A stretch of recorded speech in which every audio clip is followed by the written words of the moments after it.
Ce soir-là, en poussant la porte de la cuisine de ce restaurant, j'ai vu quelque chose qu'aucune mère ne devrait jamais voir. Ma fille, ma petite Emeline, cachée derrière les poubelles, accroupie dans l'ombre, mangeant les restes des assiettes sales. Ses mains tremblaient, ses joues étaient creuses. Elle pleurait sans bruit, comme si pleurer était devenu une habitude qu'elle cachait même d'elle-même. Je suis restée figée. Le bruit des casseroles, les rires de la salle, tout s'est effacé. Je ne voyais plus qu'elle, mon enfant, réduite à ça. Quand elle a levé les yeux et qu'elle m'a vue, elle a lâché l'assiette. Elle a murmuré « Maman ». Pas un appel à l'aide, juste un mot, lourd de honte. J'ai avancé vers elle. Je l'ai relevée. Ses bras étaient si maigres. Comment n'avais-je rien vu plus tôt? Non, ce n'est pas vrai. J'avais vu, j'avais senti, mais j'avais attendu. Parce qu'il faut des preuves, parce qu'il faut un plan, parce qu'on ne sauve personne en criant. On sauve en agissant au bon moment. Et ce soir-là, j'ai compris que le moment était venu. Je m'appelle Floriane Desmarais. J'ai 60 ans. J'ai été notaire pendant 35 ans. J'ai appris à lire les silences, à reconnaître les mensonges, à protéger ce qui doit l'être. Mais rien ne m'avait préparé à voir ma propre fille détruite sous mes yeux. Jérôme est entré dans la cuisine à ce moment-là, grand, sûr de lui, souriant comme toujours. « Floriane, quelle surprise !»« Vous venez dîner ?» J'ai regardé Emeline. Elle s'est raidie. Elle a baissé les yeux. J'ai regardé Jérôme. Et j'ai dit, calmement, « Pourquoi ma fille mange-t-elle des restes dans ta cuisine ?» Le sourire ne s'est pas effacé. Il a haussé les épaules. « Elle grignote toujours. Vous la connaissez. » « Elle ne grignote pas, Jérôme. Elle se cache. » Il a ri. Un rire léger, presque amusé. Puis il a dit, en me regardant droit dans les yeux, « Cette idiote ne mérite que ça. » Le silence qui a suivi a duré une éternité. J'ai pris la main d'Emeline. Elle tremblait. « Viens, » j'ai dit. Elle n'a pas bougé. « Emeline, viens avec moi, maintenant. » Elle a levé les yeux vers Jérôme, comme pour demander la permission. Ça, c'est ce qui m'a brisé. Pas les mots, pas les restes, pas même les larmes. Ce regard, ce besoin d'approbation pour partir avec sa propre mère. J'ai serré sa main plus fort et je l'ai emmené. Jérôme n'a rien dit. Il est retourné en salle, souriant, saluant ses clients, comme si de rien n'était. Dans la voiture, Emeline n'a pas parlé. Elle fixait ses mains. Je voyais ses épaules trembler. J'ai démarré. J'ai roulé en silence jusqu'à un petit parc près de la Seine. Je me suis garé. J'ai coupé le moteur. Et là, j'ai sorti mon téléphone. J'ai composé un numéro que je n'avais pas utilisé depuis des années. Une voix grave a répondu. « Floriane ? Oui, c'est moi. Tout va bien ?» J'ai regardé Emeline. Elle pleurait maintenant, sans retenue, les mains sur le visage. « Non, » j'ai dit, « mais ça va aller, parce que j'ai besoin de toi. Maintenant. » Il y a eu un silence. Puis il a dit « Dis-moi tout. » Et j'ai commencé à parler. Parfois, on fait confiance à ceux qui ne la méritent pas. Et vous ? Avez-vous déjà été déçu par quelqu'un que vous aimiez? Racontez-moi votre histoire dans les commentaires. J'aimerais vous lire. Pour comprendre comment j'en suis arrivée là, il faut que je vous ramène en arrière. Pas à ce soir terrible dans la cuisine. Non, bien avant. À l'époque où Emeline riait encore, où ses yeux brillaient, où elle était cette jeune femme pleine de vie que j'avais élevée seule après la mort de son père. Emeline avait 26 ans quand elle a rencontré Jérôme. Moi, j'en avais 54. Je venais de prendre ma retraite anticipée du notariat. 35 ans à rédiger des contrats, à protéger des patrimoines, à anticiper les conflits. J'avais appris une chose essentielle dans ce métier. Les gens montrent rarement qui ils sont vraiment au début. Ils montrent ce qu'ils veulent que vous voyiez. Et Jérôme était un expert en cela. C'était un samedi après-midi, au mois de mai. Je m'en souviens parce que les glycines étaient en fleurs dans mon jardin à Versailles. Emeline est arrivée chez moi, rayonnante, tenant la main d'un homme grand, brun, au sourire éclatant. « Maman, je te présente Jérôme. » Il m'a tendu la main avec assurance. « Enchantée, Madame Desmarais. Emeline m'a tellement parlé de vous. » Il avait 33 ans à l'époque, 7 ans de plus qu'elle. Il venait d'ouvrir son premier restaurant dans le Marais. Un petit établissement, disait-il, mais avec de grandes ambitions. Il parlait de gastronomie avec passion. De son rêve d'obtenir une étoile Michelin, de bâtir quelque chose qui durerait. J'ai aimé son discours, j'ai aimé son ambition, mais quelque chose déjà me dérangeait. La façon dont il parlait pour Emeline. Elle adore la cuisine italienne, n'est-ce pas, ma chérie? Elle n'aime pas trop le vin rouge, je lui apprends à apprécier les bons crus. Elle travaillait dans une galerie d'art, mais elle va m'aider au restaurant maintenant. C'est mieux, non? Plus stable. Emeline souriait. Elle acquiesçait. Elle ne disait presque rien. Mais moi, j'écoutais. Et je notais. Les mois ont passé. Ils se voyaient de plus en plus. Emeline venait moins souvent me voir. Toujours une excuse. Le restaurant, les horaires. Jérôme avait besoin d'elle. Il est tellement passionné, maman. Il travaille jour et nuit. Je ne peux pas le laisser seul. Je lui disais, « Et toi, ma chérie? Tu es passionnée par quoi en ce moment ?» Elle riait, un rire un peu gêné. « Par lui, je crois. » Ce n'était pas une réponse, c'était une disparition. 1 an plus tard, ils se sont mariés. Emeline avait 27 ans, Jérôme 34, moi 55. La cérémonie était belle, petite, intime, dans une jolie mairie du 6e arrondissement, suivie d'un déjeuner au restaurant de Jérôme. Il avait tout organisé. Le menu, les fleurs, les invités, même la robe d'Emeline, il l'avait conseillée. Quelque chose de sobre, tu comprends? Élégant, pas trop voyant. Elle portait une robe crème, simple, presque austère. Ce n'était pas son style. Emeline aimait les couleurs, les imprimés, les robes qui dansaient quand elle marchait. Mais ce jour-là, elle ressemblait à une poupée de porcelaine, belle, figée, silencieuse. J'ai porté un toast, j'ai dit des mots gentils, j'ai souri. Mais dans ma tête, une alarme sonnait déjà. Après le mariage, les choses ont changé plus vite encore. Emeline a quitté son emploi à la galerie. Officiellement, pour aider Jérôme à temps plein. Elle gérait les réservations, les commandes, la comptabilité. Elle travaillait 12 heures par jour, 6 jours sur 7. C'est normal au début, maman. On construit notre avenir ensemble. Et ton salaire? J'ai demandé un jour. Elle a hésité. On réinvestit tout dans le restaurant. C'est à nous deux, après tout. Il y a un contrat? Un statut de co-gérante? Elle a baissé les yeux. Pas encore. Mais Jérôme dit que ce n'est qu'une formalité. J'ai senti mon sang se glacer. 35 ans de notariat, et je reconnaissais les signes. Pas de contrat, pas de protection, pas de traces, mais je n'ai rien dit. Pas encore. Parce qu'on ne sauve pas quelqu'un qui ne veut pas être sauvé. On attend, on observe, on se prépare. Les visites se sont espacées. Emeline ne venait plus à Versailles que pour les grandes occasions. Noël, mon anniversaire, toujours accompagnée de Jérôme, toujours pressée de repartir. Le service du soir, tu comprends? Elle maigrissait. Pas beaucoup.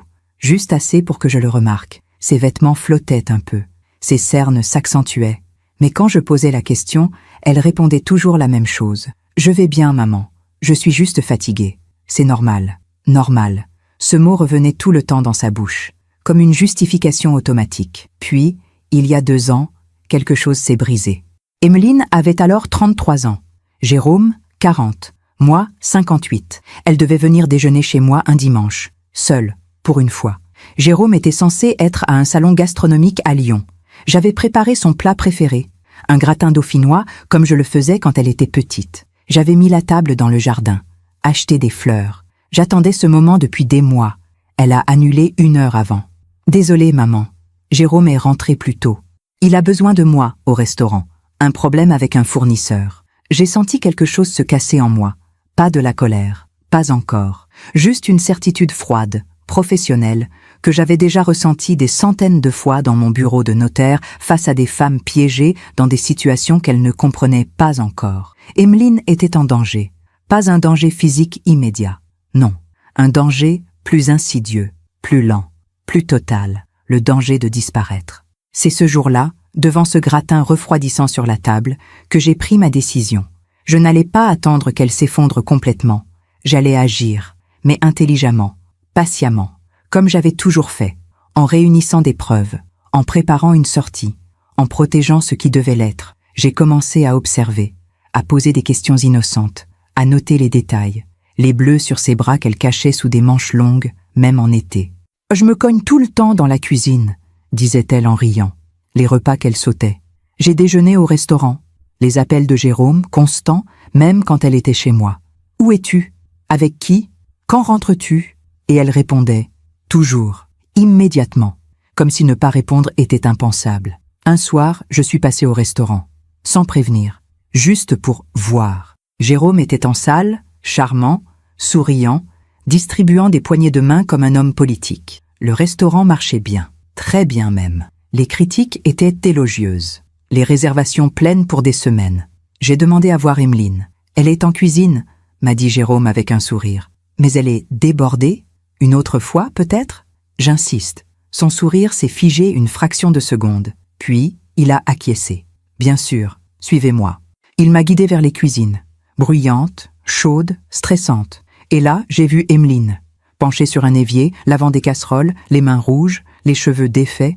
Elle portait un tablier trop grand pour elle. Elle ne m'a pas vu entrer. Elle travaillait mécaniquement, le regard vide. « Emeline !» j'ai appelé. Elle a sursauté, levé les yeux. Et pendant une fraction de seconde, j'ai vu quelque chose dans son regard. De la peur. « Maman, qu'est-ce que tu fais là ?» Je passais. « Je voulais te voir. » Jérôme a posé sa main sur mon épaule. Ferme, presque amicale. Comme vous voyez, elle est très occupée. Mais c'est gentil d'être passé, Floriane. Il m'a raccompagnée vers la sortie. Poliment, efficacement. Et je suis partie. Mais j'avais vu, j'avais compris. Pendant que je raconte tout cela, je me demande d'où vous m'écoutez. Écrivez le nom de votre ville en commentaire. Les mois qui ont suivi cette visite au restaurant ont été les plus difficiles de ma vie. Pas à cause de ce que je vivais, moi, mais à cause de ce que je voyais vivre ma fille, sans pouvoir intervenir directement. Parce que c'est ça, le piège de l'emprise. On ne peut pas simplement tirer quelqu'un hors de l'eau s'il ne veut pas nager. On peut juste rester sur le bord, prêt, vigilant, en attendant le bon moment. Et moi, j'attendais. Mais je préparais aussi. Nous étions en octobre, il y a 2 ans. Emeline venait d'avoir 33 ans. Un anniversaire que nous n'avions pas fêté ensemble. Jérôme avait organisé une soirée au restaurant. Entre professionnels, avait-il dit. Les clients importants, tu comprends. Je n'étais pas invitée. Enfin, si, officiellement. Mais à 23 heures, après le service, pour le dessert, je n'y suis pas allée. À la place, j'ai envoyé un cadeau, un carnet relié en cuir avec des pages vierges. Le genre de carnet qu'Emeline adorait quand elle était adolescente. Elle y écrivait tout, ses rêves, ses peurs, ses espoirs. J'ai glissé un mot à l'intérieur. Ma chérie, parfois il faut écrire ce qu'on n'ose pas dire. Je serai toujours là pour te lire. Maman. Elle ne m'a jamais dit si elle l'avait reçu. Elle ne m'a jamais dit si elle avait écrit dedans. Mais moi, j'avais planté une graine. À cette époque, j'avais déjà commencé mon travail d'investigation. Discrètement, méthodiquement. Comme j'aurais monté un dossier au notariat. J'avais consulté le registre du commerce. Le restaurant était enregistré uniquement au nom de Jérôme. Pas de statut d'associé pour Emeline.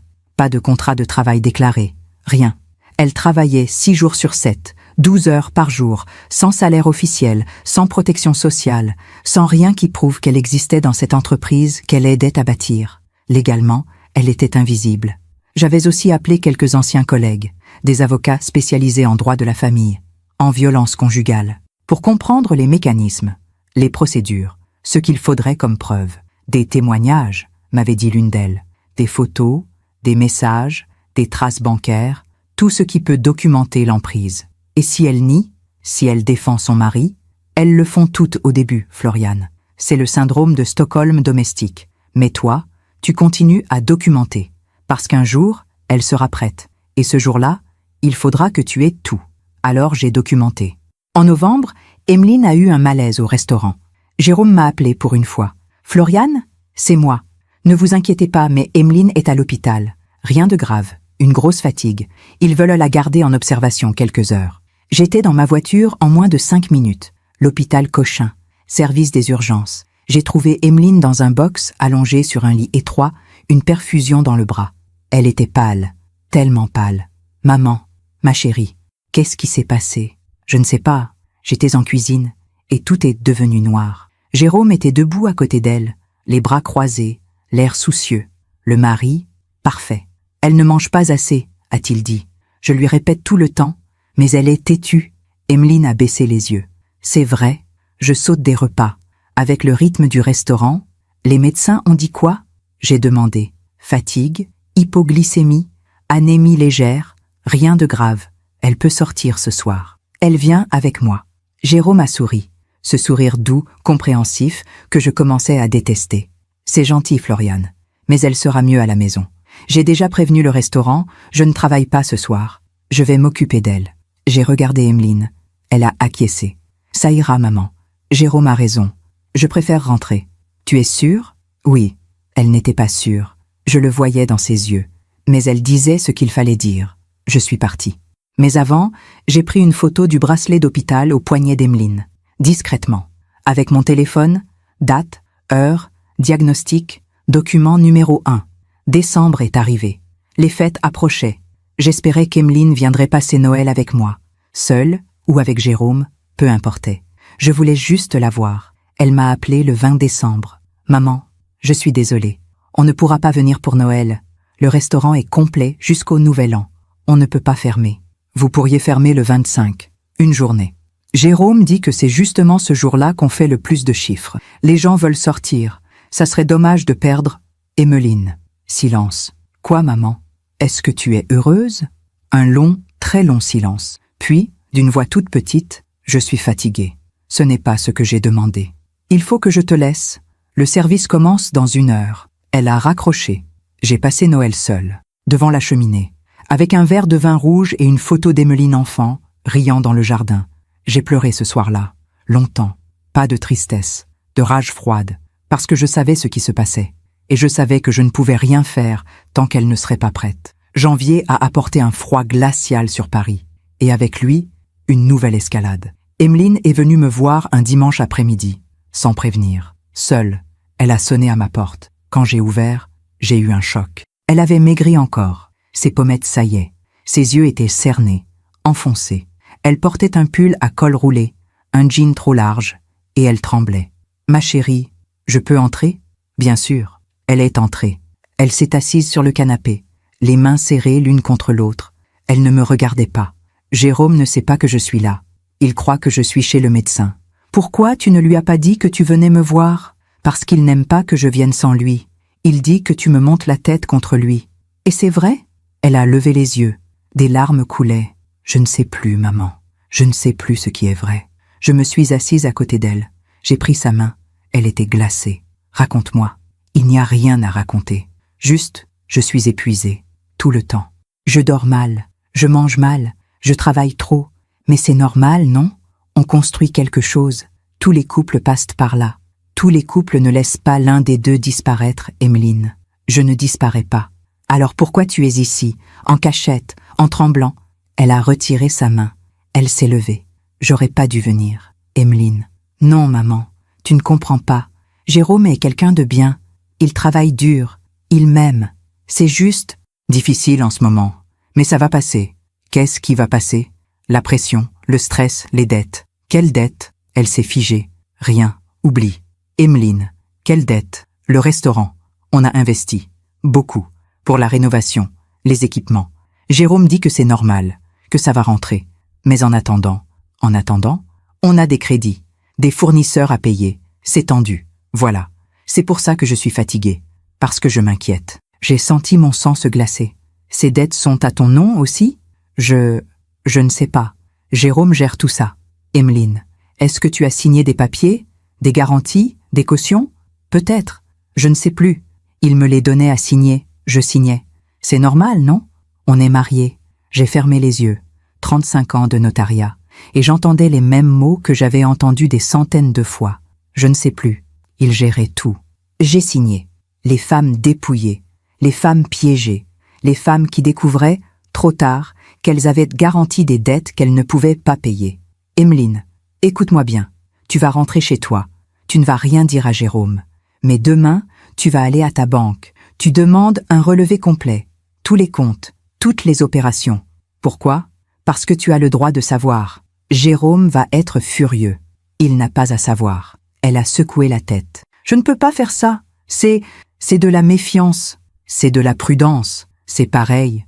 Non, ma chérie, ce n'est pas pareil. Elle est partie 10 minutes plus tard, sans avoir bu le thé que je lui avais préparé, sans m'avoir embrassé.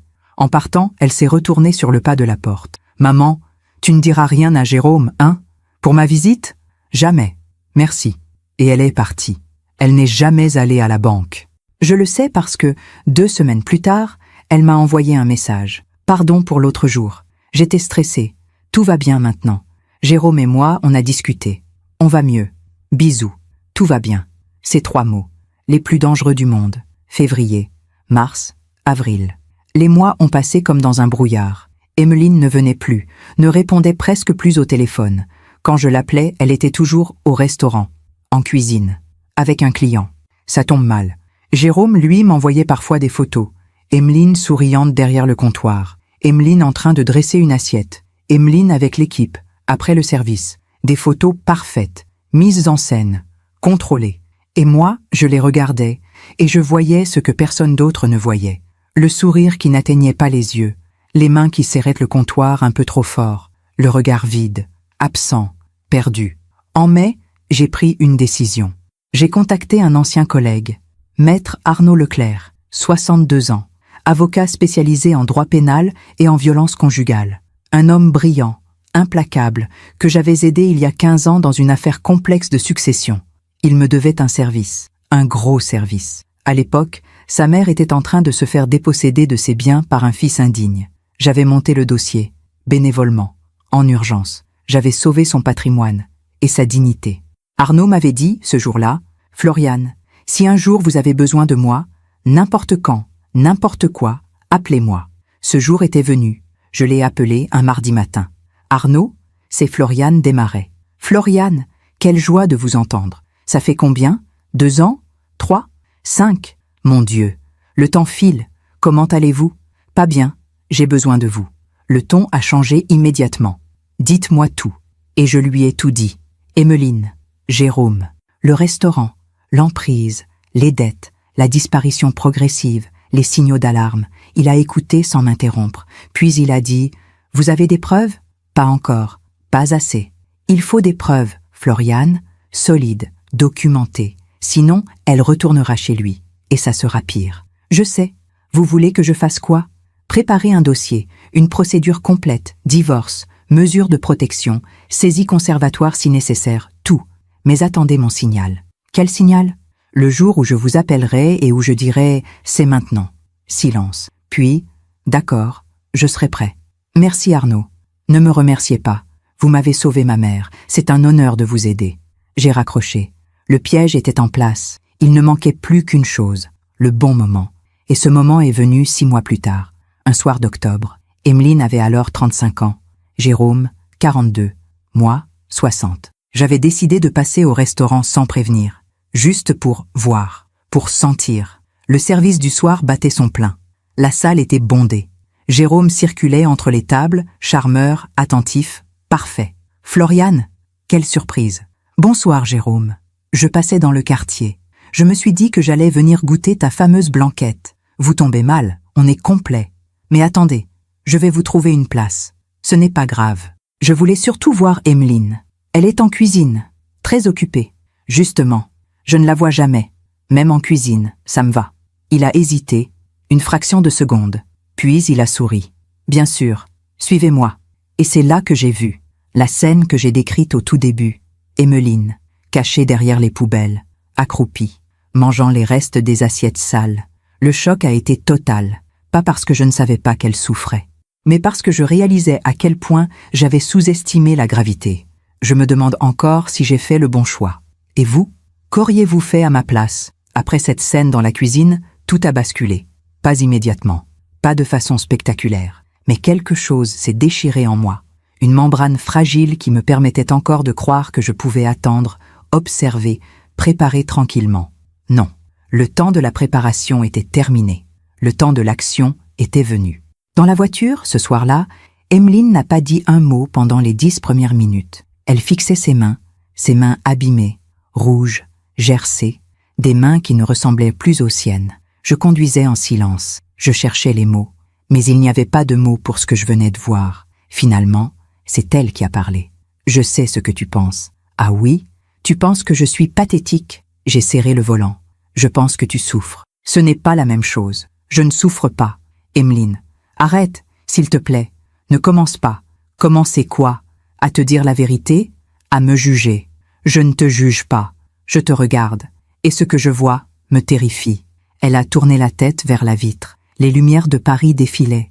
On traversait le pont de la Concorde.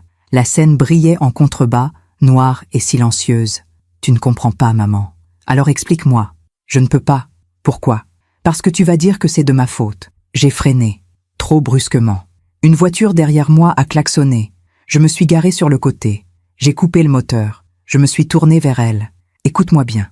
Rien de ce qui t'arrive n'est de ta faute. Tu m'entends? Rien. » Elle a secoué la tête. « Si, J'aurais dû être plus forte, plus intelligente, moins naïve.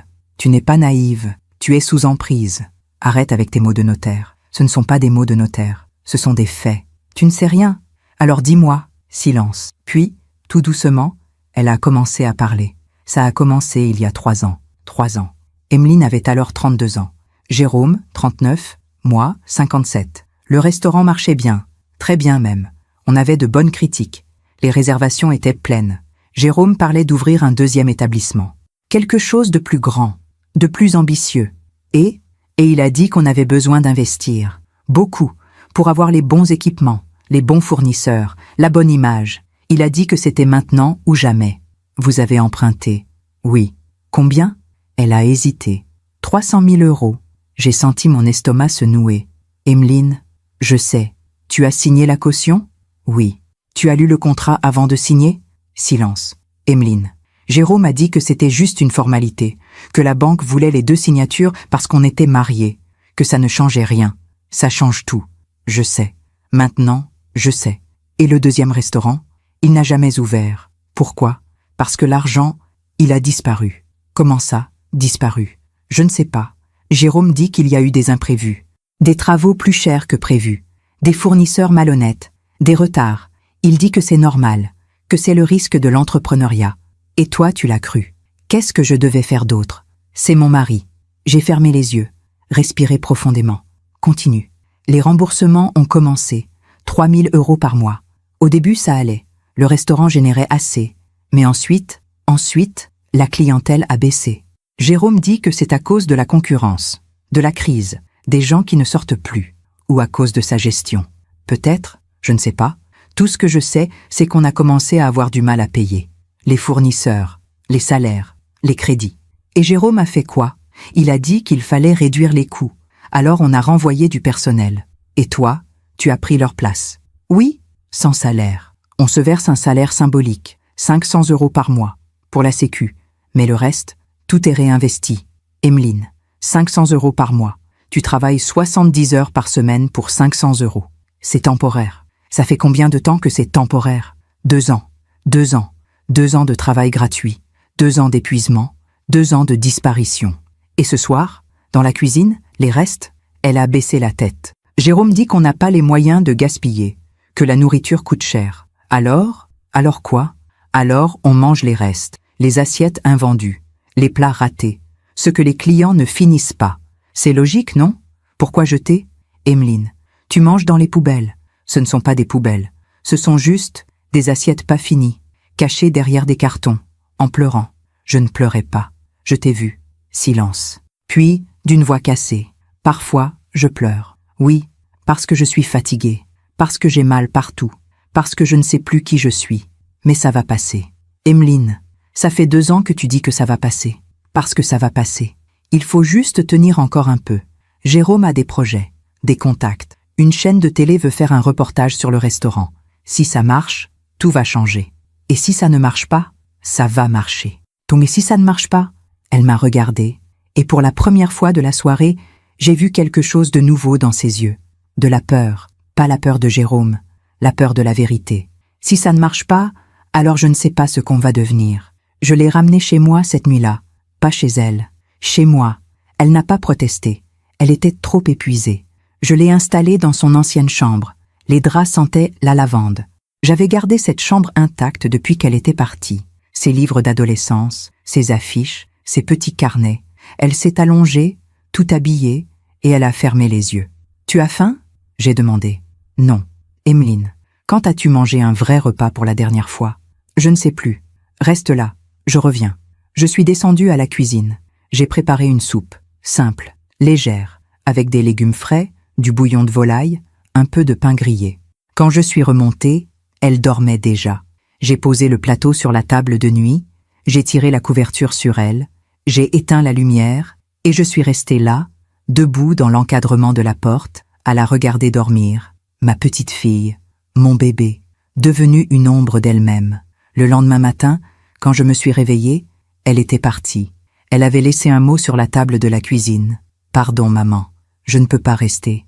Jérôme va s'inquiéter. Merci pour tout. Je t'aime. » Emeline, La soupe était intacte. Les jours suivants ont été un cauchemar. Emmeline ne répondait plus à mes appels. Mes messages restaient sans réponse. J'ai essayé de passer au restaurant. Fermé pour travaux, disait un panneau sur la porte. J'ai appelé Jérôme. Messagerie. J'ai attendu. 3 jours, 4 jours, 1 semaine. Rien. Puis, enfin, un message d'Emmeline. Tout va bien, ne t'inquiète pas. On a juste besoin de temps. Bisous. Tout va bien. Ces 3 mots. Encore. C'est à ce moment-là que j'ai pris ma décision finale. J'ai appelé Arnaud. Arnaud, c'est Floriane? Bonjour Floriane. Des nouvelles? Oui, j'ai besoin que vous activiez le dossier. Vous êtes sûre? Certaine. Qu'est-ce qui s'est passé? Je lui ai raconté. La scène dans la cuisine, la nuit chez moi, la fuite, le silence. Il a écouté. Puis il a dit « Floriane, je peux préparer les papiers. Mais tant qu'Emmeline ne dépose pas plainte, tant qu'elle ne demande pas le divorce, je ne peux rien faire officiellement. Je sais. Alors qu'est-ce que vous voulez que je fasse? Préparez tout. Divorce, mesures de protection, enquête financière sur le restaurant, saisie conservatoire des comptes s'il le faut, tout. Ça va coûter cher. Je paie. Et si elle refuse de signer? Elle ne refusera pas. Pas quand le moment sera venu. Quel moment? Celui où elle n'aura plus le choix. Silence. D'accord, je m'en occupe. Mais Floriane? Oui, faites attention. Les hommes comme Jérôme, quand ils sentent qu'ils perdent le contrôle, ils deviennent dangereux. Je sais. Et vous êtes prête à prendre ce risque? Pour ma fille? Oui. Pendant que je raconte tout cela, je me demande d'où vous m'écoutez. Écrivez le nom de votre ville en commentaire. Les semaines ont passé. Novembre, puis décembre, puis janvier. J'étais maintenant en plein hiver. Emmeline avait eu 35 ans en septembre dernier. Moi, 60 en novembre. Le temps filait. Et Emmeline disparaissait de plus en plus. Mais je n'étais pas inactive. J'avais commencé à enquêter. Discrètement, méthodiquement. J'avais contacté d'anciens clients du restaurant, sous prétexte de vouloir organiser un événement. Je posais des questions innocentes. L'ambiance est toujours aussi bonne? Le chef est toujours aussi présent? Et sa femme? Elle travaille toujours avec lui? Les réponses étaient troublantes. On ne la voit plus beaucoup en salle. Elle a l'air fatiguée, la pauvre. Le chef a un sacré caractère, vous savez. On l'entend parfois crier en cuisine. Un ancien fournisseur m'a dit « Ils ont des arriérés. Plusieurs mois. J'ai dû arrêter de livrer. » Un livreur. Un jour, j'ai vu madame pleurer dans l'arrière-cuisine. J'ai demandé si elle allait bien. Elle a dit que c'était la fatigue. Mais je sais reconnaître la détresse quand je la vois. Chaque témoignage était une pièce du puzzle. Chaque détail documenté. Chaque preuve archivée. J'ai aussi consulté un détective privé. Maître Leclerc me l'avait recommandé. Un homme discret, efficace, spécialisé dans les affaires familiales. Je veux savoir tout ce qui se passe dans ce restaurant. Les horaires, les allées et venues, les clients, les fournisseurs, tout. Vous voulez des photos? Si nécessaire. Mais surtout, je veux des faits. Des preuves que ma fille est exploitée, maltraitée. Ça peut prendre du temps. J'ai du temps. Et de l'argent. J'ai de l'argent. Il a hoché la tête. D'accord, je commence cette semaine. Pendant ce temps, j'essayais de maintenir le contact avec Emmeline. Un message par semaine, léger, sans pression. Bonjour ma chérie, juste pour te dire que je pense à toi. Bisous. Il fait froid aujourd'hui. J'espère que tu te couvres bien. J'ai vu une émission sur les restaurants parisiens. Ça m'a fait penser à toi. Parfois, elle répondait. Merci maman. Bisous. Oui, je fais attention. Ah bon? C'était bien? Des réponses courtes, polies, vides. Mais au moins, elle répondait. Un jour, fin janvier, j'ai reçu un appel du détective. Madame Desmarais? C'est Laurent? J'ai quelque chose. Quoi? Votre gendre. Il a une maîtresse. Mon sang s'est glacé. Vous êtes sûr? Certain. Je l'ai suivi plusieurs fois. Il la retrouve 2 fois par semaine dans un appartement du 10e arrondissement. Toujours les mêmes horaires. Toujours la même femme. Qui est-elle? Une ancienne serveuse du restaurant. Elle a 26 ans. Elle travaille maintenant dans un bar à vin près de Bastille. 26 ans. 9 ans de moins qu'Emmeline. Vous avez des photos? Oui. Horodatées, géolocalisées. Tout ce qu'il faut. Envoyez-les-moi. Vous voulez que je continue à le suivre? Oui. Je veux tout savoir. Quand j'ai reçu les photos, j'ai dû m'asseoir. Jérôme, souriant, tenant la main d'une jeune femme brune, entrant dans un immeuble, ressortant 2 heures plus tard. Une autre photo. Eux deux dans un café. Lui, penché vers elle, riant. Une autre, un baiser. Devant une bouche de métro. J'ai regardé ces images longtemps, et une chose était claire. Jérôme n'aimait pas Emeline. Il ne l'avait peut-être jamais aimée. Il l'utilisait, il la contrôlait, il la détruisait. Et maintenant, il la trompait. J'aurais pu montrer ses photos à Emeline immédiatement. J'aurais pu la confronter, lui dire « Regarde, voilà qui il est vraiment ». Mais je savais que ce n'était pas le bon moment. Parce que les femmes sous emprise ne quittent pas leur bourreau juste parce qu'il les trompe. Elles trouvent des excuses, elles se blâment, elles restent. Non, il fallait un moment plus fort, un moment où elles n'auraient plus le choix, un moment où la vérité serait si évidente, si écrasante, qu'elles ne pourraient plus la nier. Et ce moment, je le savais, approchait. Début février, le détective m'a rappelé. « Madame Desmarais, j'ai encore du nouveau. Je vous écoute. Le restaurant est au bord de la faillite. J'ai consulté les registres publics. Il y a 3 procédures de recouvrement en cours. Les huissiers vont débarquer d'ici 2 semaines, maximum. Et Jérôme le sait, forcément. Et Emeline? Je ne sais pas. Mais si elle a cautionné les dettes, elle a cautionné. Alors elle va tout perdre aussi. » J'ai fermé les yeux. « Merci Laurent, continuez votre surveillance. » C'est à ce moment-là que j'ai compris. Le moment était venu. Pas dans quelques mois, pas dans quelques semaines, maintenant. Parce que dans 2 semaines, les huissiers débarqueraient. Dans 2 semaines, Emeline découvrirait qu'elle était ruinée. Et Jérôme, lui, disparaîtrait probablement avec sa maîtresse, laissant Emeline seule face aux dettes. Non, ça, je ne le permettrai pas. J'ai rappelé Arnaud. « Arnaud, c'est Floriane. Le dossier est prêt? » « Oui, tout est prêt. »« Parfait. Préparez une équipe. Huissiers, policiers si nécessaire. Mesures de protection immédiate. Floriane, vous êtes sûre? » « Certaine. »« Et Emeline, elle est au courant? » ?»« Non, mais elle le sera. Très bientôt. Quand voulez-vous qu'on intervienne? » ?»« Attendez mon signal. Je vous rappelle dans quelques jours. »« D'accord. On sera prêt. » Il ne me restait plus qu'une chose à faire. Retourner voir Emeline. Une dernière fois. Pour lui donner une dernière chance. Et si elle refusait encore, alors j'agirais. Sans elle. Pour elle. Parce que c'est ça, être mère. C'est protéger. Même quand on n'est pas invité. Même quand on n'est pas écouté. Même quand ça fait mal. Le mercredi suivant, j'ai pris ma voiture et je suis retournée au restaurant. Il était 14 heures. L'heure creuse. Entre le déjeuner et le dîner. Le moment où les restaurants sont vides. Où le personnel prépare la soirée dans un calme relatif. J'avais appelé avant. Pas Jérôme. Emeline. Elle avait décroché à la 3e sonnerie. « Maman? Bonjour ma chérie. Je peux passer te voir cet après-midi? » Hésitation. Je ne sais pas. On a beaucoup de préparation. 15 minutes. C'est tout ce que je demande. Silence. Puis, d'accord. Viens vers 14 heures. Jérôme ne sera pas là. Il a un rendez-vous avec un fournisseur. Un fournisseur. Ou sa maîtresse. Mais je n'ai rien dit. Merci ma chérie. À tout à l'heure. Quand je suis arrivée, le restaurant était effectivement fermé. Les chaises étaient retournées sur les tables. L'odeur de javel flottait dans l'air. Quelqu'un avait nettoyé le sol. J'ai frappé à la porte vitrée. Emeline est apparue. Elle portait un tablier trop grand. Ses cheveux étaient attachés en chignon. Elle avait encore maigri. Ses pommettes saillaient. Ses yeux étaient cernés de violet. Elle a ouvert. « Maman. Bonjour ma chérie. » On s'est embrassés. Ses joues étaient de froides. Elle sentait la friture et la fatigue. Entre. On va s'installer en salle. On s'est assise à une table près de la fenêtre. La lumière du jour entrait par les grandes vitres. Emeline a croisé les mains sur la table. Ses ongles étaient rongés, ses cuticules abîmées. « Tu voulais me parler de quoi ?» J'ai respiré profondément. « De toi, de ta vie, de ce qui se passe ici. Maman, écoute-moi, juste écoute-moi.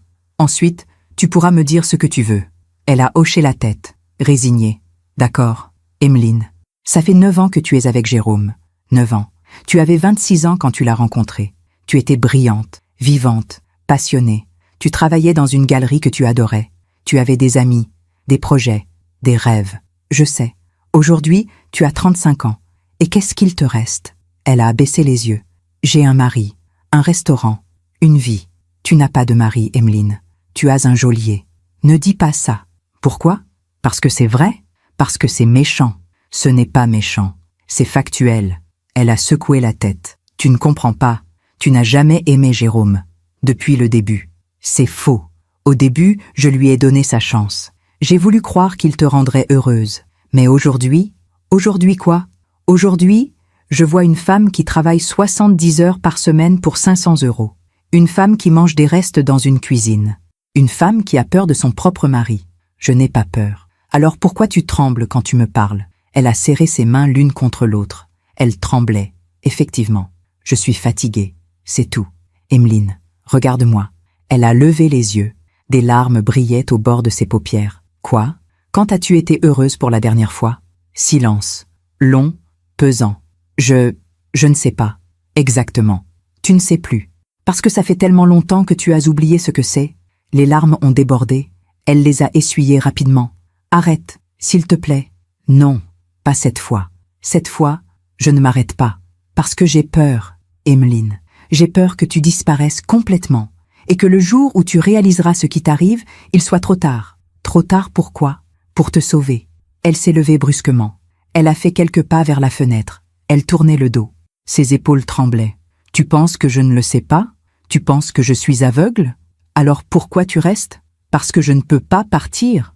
Elle s'est retournée. Son visage était mouillé, sa voix cassée. Tu crois que c'est facile? Tu crois que je me réveille tous les matins en me disant « Tiens, je vais rester avec un homme qui me détruit?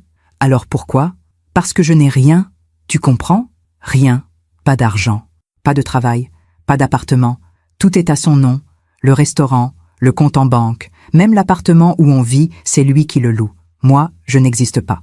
Tu existes. Tu es juste prisonnière. C'est la même chose. Non, ce n'est pas la même chose, parce qu'on peut sortir d'une prison.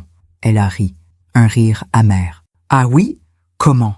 En claquant la porte? En disant « Salut, merci pour ces 9 années d'enfer. » Et après? Je vais où? Je fais quoi? Je dors où? Tu viens chez moi. Et Jérôme? Quoi, Jérôme? Il ne me laissera pas partir comme ça. Il n'a pas le choix. Tu ne le connais pas. Si, je le connais. Mieux que tu ne crois. Elle m'a regardée, suspicieuse. Qu'est-ce que tu veux dire? C'est à ce moment-là que j'ai sorti mon téléphone. J'ai ouvert la galerie. J'ai sélectionné un dossier. Les photos du détective. Jérôme et sa maîtresse. J'ai tendu le téléphone à Emeline. Regarde. Elle a pris le téléphone. Elle a regardé la première photo. Son visage s'est figé. Elle a fait défiler. 2e photo. 3e. 4e. Sa respiration s'est accélérée. C'est quoi? Des photos, prises il y a 2 semaines. Par qui? Par quelqu'un que j'ai engagé. Tu me fais suivre? Je fais suivre Jérôme. Elle a continué à faire défiler, les mains tremblantes, la photo du baiser. Elle s'est arrêtée. Qui est-ce? Une ancienne serveuse de ce restaurant. Elle a 26 ans. Il la voit 2 fois par semaine depuis 4 mois. Emeline a fermé les yeux. Le téléphone tremblait dans ses mains. Non. Si. Tu mens. Je ne mens pas. Et tu le sais. Elle a laissé tomber le téléphone sur la table. Elle a porté ses mains à son visage. Non, non, non. Emeline, tais-toi, s'il te plaît. Laisse-moi, ma chérie. Je t'ai dit de me laisser. Elle a crié. Sa voix a résonné dans la salle vide. Puis, elle s'est effondrée sur sa chaise, les mains sur le visage, secouée de sanglots. Je me suis levée, je me suis approchée d'elle. Je me suis agenouillée à côté de sa chaise. Emeline, regarde-moi. Elle a secoué la tête. S'il te plaît, regarde-moi. Lentement, elle a baissé les mains. Son visage était ravagé, rouge, gonflé. Pourquoi? Elle a murmuré. Pourquoi il fait ça? Parce qu'il peut, parce que tu le laisses faire, parce qu'il sait que tu ne partiras pas. Je l'aime. Non, tu as peur de lui. Ce n'est pas la même chose, c'est la même chose. Non, ma chérie, l'amour ne fait pas peur. L'amour ne détruit pas. L'amour ne réduit pas. Elle a fermé les yeux. Je ne sais plus ce qu'est l'amour. On est restés là, toutes les deux, dans ce restaurant vide, pendant ce qui m'a semblé une éternité. Puis, Emeline a dit, d'une voix toute petite, « Il y a autre chose. » Quoi? Les dettes. Je sais. 300 000 €. Elle a levé les yeux, surprise. Tu sais? Je sais beaucoup de choses, Emeline. Alors tu sais que je suis ruinée. Pas encore. Mais ça peut arriver. Si on n'agit pas. Agir comment? En partant. En demandant le divorce, en te protégeant légalement. C'est trop tard. J'ai signé. J'ai cautionné. Si le restaurant fait faillite, ils vont tout prendre. Ma maison. Tu n'as pas de maison. Tu n'as rien à ton nom. Justement. Alors ils vont saisir quoi? Tes salaires futurs, tes biens à venir, tout ce que tu gagneras pendant les 20 prochaines années. Elle a blêmi. 20 ans? Oui. 20 ans à rembourser les erreurs de Jérôme. Sauf si tu te protèges maintenant. Comment? En déposant un dossier de divorce. en demandant une séparation de biens rétroactive, en prouvant que tu as été abusée, manipulée, contrainte de signer sans comprendre. Mais je ne pourrai jamais prouver ça. Si, avec un bon avocat. Et j'en ai un. Elle m'a regardé longtemps. Tu as tout préparé, n'est-ce pas? Oui. Depuis quand? Depuis longtemps. Pourquoi tu ne m'as rien dit? Parce que je savais que tu n'étais pas prête. Mais maintenant quoi? Maintenant, tu n'as plus le choix. Le restaurant va faire faillite dans 2 semaines maximum. Les huissiers vont débarquer. Jérôme va probablement disparaître avec sa maîtresse. Et toi, tu vas rester seule avec les dettes. Elle a fermé les yeux. Comment tu sais tout ça? J'ai mes sources. Tu me fais espionner. Je te protège. Ce n'est pas pareil. Si, c'est exactement pareil. On a entendu un bruit. Une clé dans la serrure. Emeline s'est raidie immédiatement. C'est lui. Et alors? Il ne faut pas qu'il sache que tu es là. Pourquoi? S'il te plaît, maman. Pars. Non. Maman. Je ne pars pas. Pas cette fois. La porte s'est ouverte. Jérôme est entré. Il nous a vus. Son sourire s'est figé une fraction de seconde. Puis il a repris sa contenance. Floriane. Quelle surprise. Il a refermé la porte derrière lui. Il portait un blouson en cuir. Il sentait le parfum. Un parfum que je ne reconnaissais pas. Probablement celui de sa maîtresse. Bonjour Jérôme. Qu'est-ce que vous faites là? Je rends visite à ma fille. À cette heure? À n'importe quelle heure. Il a regardé Emeline. Elle avait baissé les yeux. Elle tremblait. Emeline? Tout va bien? Elle n'a pas répondu. Il a froncé les sourcils. Emeline, je t'ai posé une question. Sa voix avait changé. Plus dure, plus froide. Oui, tout va bien. Alors pourquoi tu as les yeux rouges? J'ai pleuré. Pourquoi? Silence. Pourquoi? J'ai senti mon sang bouillir. Ne lui parlez pas sur ce ton. Il s'est tourné vers moi. Le masque du charmeur avait disparu. À la place, quelque chose de dur, de méprisant. Je parle à ma femme comme je veux, Floriane. Votre femme n'est pas votre propriété. Vous devriez partir. Je ne partirai pas. C'est chez moi ici. Non, c'est un lieu public, et j'ai le droit d'être là. Il a serré les mâchoires. Qu'est-ce que vous lui avez dit? La vérité. Quelle vérité? Que vous la détruisez, que vous l'exploitez, que vous la trompez. Le silence qui a suivi était électrique. Emeline s'est levée brusquement. « Maman, c'est vrai ?» a demandé Jérôme. Sa voix était dangereusement calme. « Tu me trompes ?» Il s'est tourné vers Emeline. « Bébé, regarde-moi. C'est vrai ?» Emeline tremblait de tout son corps. « Non. Enfin, je ne sais pas. Maman dit que... » Maman dit quoi? J'ai sorti mon téléphone. J'ai ouvert les photos. Je les ai tendues à Jérôme. Voilà ce que maman dit. Il a pris le téléphone. Il a regardé la première photo. Son visage n'a pas changé. Il a fait défiler, calmement, méthodiquement. Puis il a rendu le téléphone. Et alors? Et alors? J'ai répété incrédule. Oui, et alors? C'est une amie? Une amie que vous embrassez? Un baiser amical. Un baiser amical devant une bouche de métro? Floriane, vous délirez. Il s'est tourné vers Emeline. Tu la crois? Tu crois vraiment que je te trompe? Emeline le regardait, les yeux écarquillés, perdus. Je ne sais pas. Tu ne sais pas? Après tout ce qu'on a construit ensemble? Après tout ce que j'ai fait pour toi? Qu'est-ce que vous avez fait pour elle? J'ai demandé. Il m'a ignoré. Emeline, réponds-moi. Tu me crois capable de ça? Je réponds. Non. Non quoi? Non, je ne crois pas que tu me trompes. Mon cœur s'est brisé à ce moment-là, parce que je voyais ce qui se passait. Le déni, la peur, le besoin désespéré de croire que tout allait bien. Jérôme a souri, un sourire triomphant. Tu vois, Floriane, votre fille me fait confiance, contrairement à vous. Elle a peur de vous. Elle m'aime. Elle est terrorisée. Assez!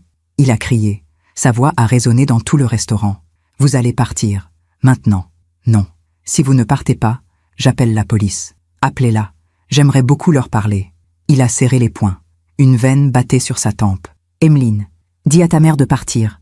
Emeline me regardait. Les larmes coulaient sur ses joues. Maman, s'il te plaît. Non, s'il te plaît. Pars. Pas sans toi. Je ne peux pas venir. Pourquoi? Parce que c'est chez moi ici. Ce n'est pas chez toi. C'est sa prison. Jérôme a fait un pas vers moi. Sortez. Maintenant. Sinon quoi? Sinon je vous fais sortir. Essayez. Il a levé la main. Et là, quelque chose s'est passé. Emeline s'est interposée. Non, elle s'est placée entre lui et moi, tremblante, mais debout. Ne touche pas à ma mère. Jérôme a baissé la main. Il l'a regardée, surpris. Quoi? Ne touche pas à ma mère. Je ne comptais pas... Si, tu comptais. Je t'ai vu. Le silence était assourdissant. Puis Jérôme a reculé d'un pas. Il a ri. Un rire nerveux. Vous êtes complètement folles. Toutes les deux. Il s'est dirigé vers l'arrière du restaurant. Faites ce que vous voulez. Moi, j'ai du travail. Il a disparu dans la cuisine. Emeline s'est tournée vers moi. Elle pleurait. Il faut que tu partes, maman. Viens avec moi. Je ne peux pas. Si. Tu peux. Non. Pas maintenant.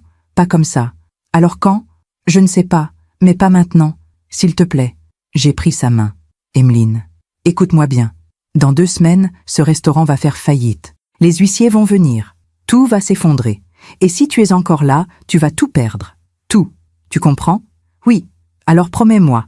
Promets-moi que tu vas réfléchir. Je vais réfléchir. Ce n'est pas assez. C'est tout ce que je peux te donner pour l'instant. Je suis partie ce jour-là le cœur lourd, mais je savais une chose. Le moment approchait. Le moment où Emeline n'aurait plus le choix.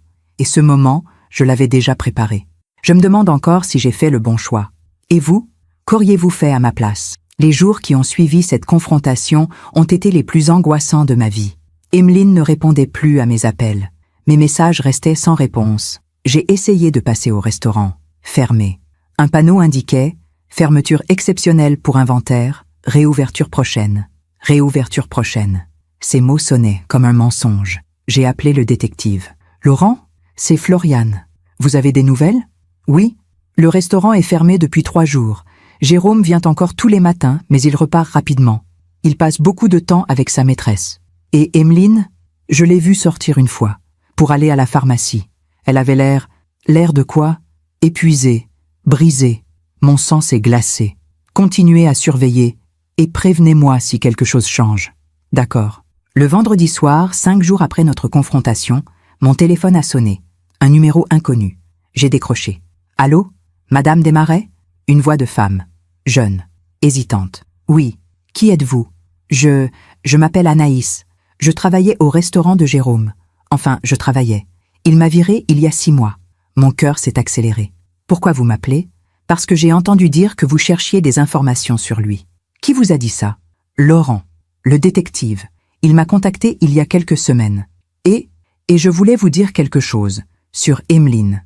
Je vous écoute. Quand je travaillais là-bas, il y a 1 an, j'ai vu des choses pas normales. Quel genre de choses? Jérôme, il traitait Emeline comme une esclave. Il lui criait dessus devant tout le monde. Il la faisait travailler 15 heures par jour. Elle dormait parfois dans la réserve parce qu'elle était trop fatiguée pour rentrer. Vous l'avez vue dormir dans la réserve? Oui, plusieurs fois, sur des cartons, avec juste une couverture. J'ai fermé les yeux. La douleur était physique. Continuez. Un jour, je lui ai demandé si elle allait bien. Elle m'a dit oui, mais ses mains tremblaient. Elle avait perdu tellement de poids. Elle ne souriait jamais. Pourquoi vous ne l'avez pas aidée? J'ai essayé. Je lui ai dit qu'elle pouvait partir, qu'elle méritait mieux. Mais elle a dit que c'était compliqué, que Jérôme avait besoin d'elle, que ça allait s'arranger. Et ensuite, Jérôme m'a viré. Il a dit que je posais trop de questions, que je montais Emeline contre lui, que je créais une mauvaise ambiance. Il vous a payé vos heures? Non. Il a dit que je partais de moi-même, qu'il n'avait rien à me verser. Vous avez un contrat? Non. Tout était au noir. Bien sûr. Anaïs, vous seriez prête à témoigner? Officiellement? Silence. Je ne sais pas. J'ai peur. Peur de quoi? De lui.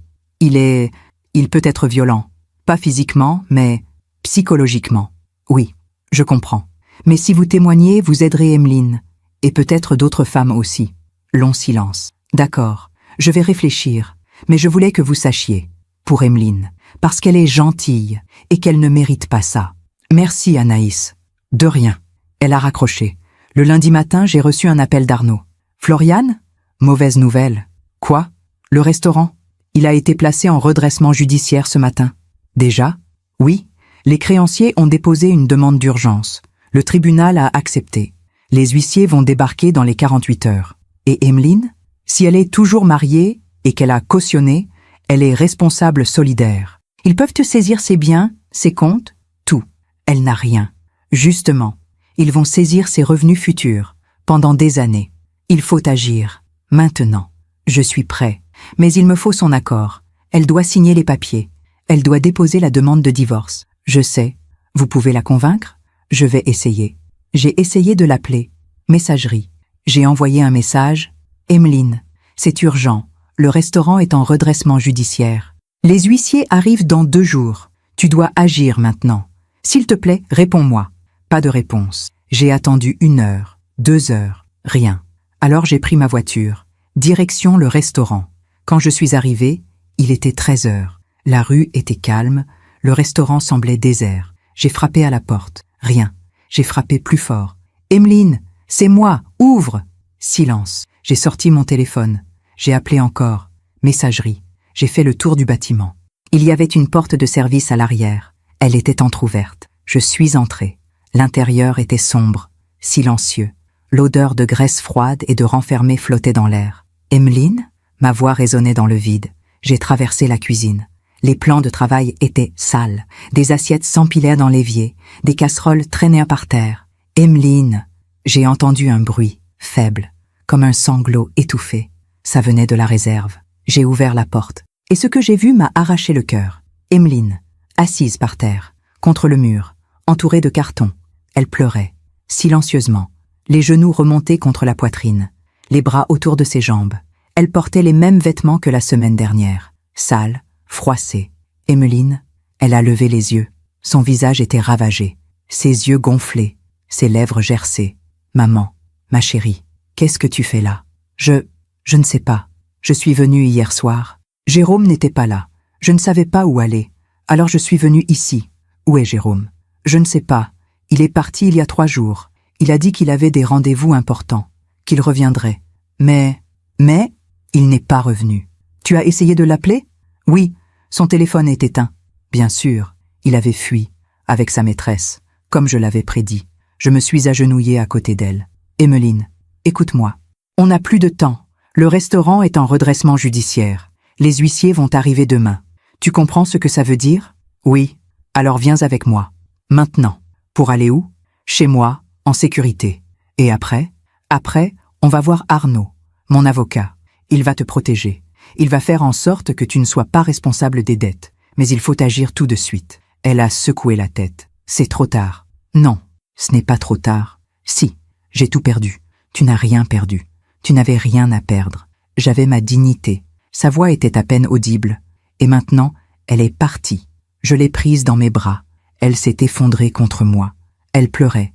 Des sanglots profonds, déchirants. Je suis désolée, maman. Je suis tellement désolée. Tu n'as pas à être désolée. Si, tu avais raison. Depuis le début.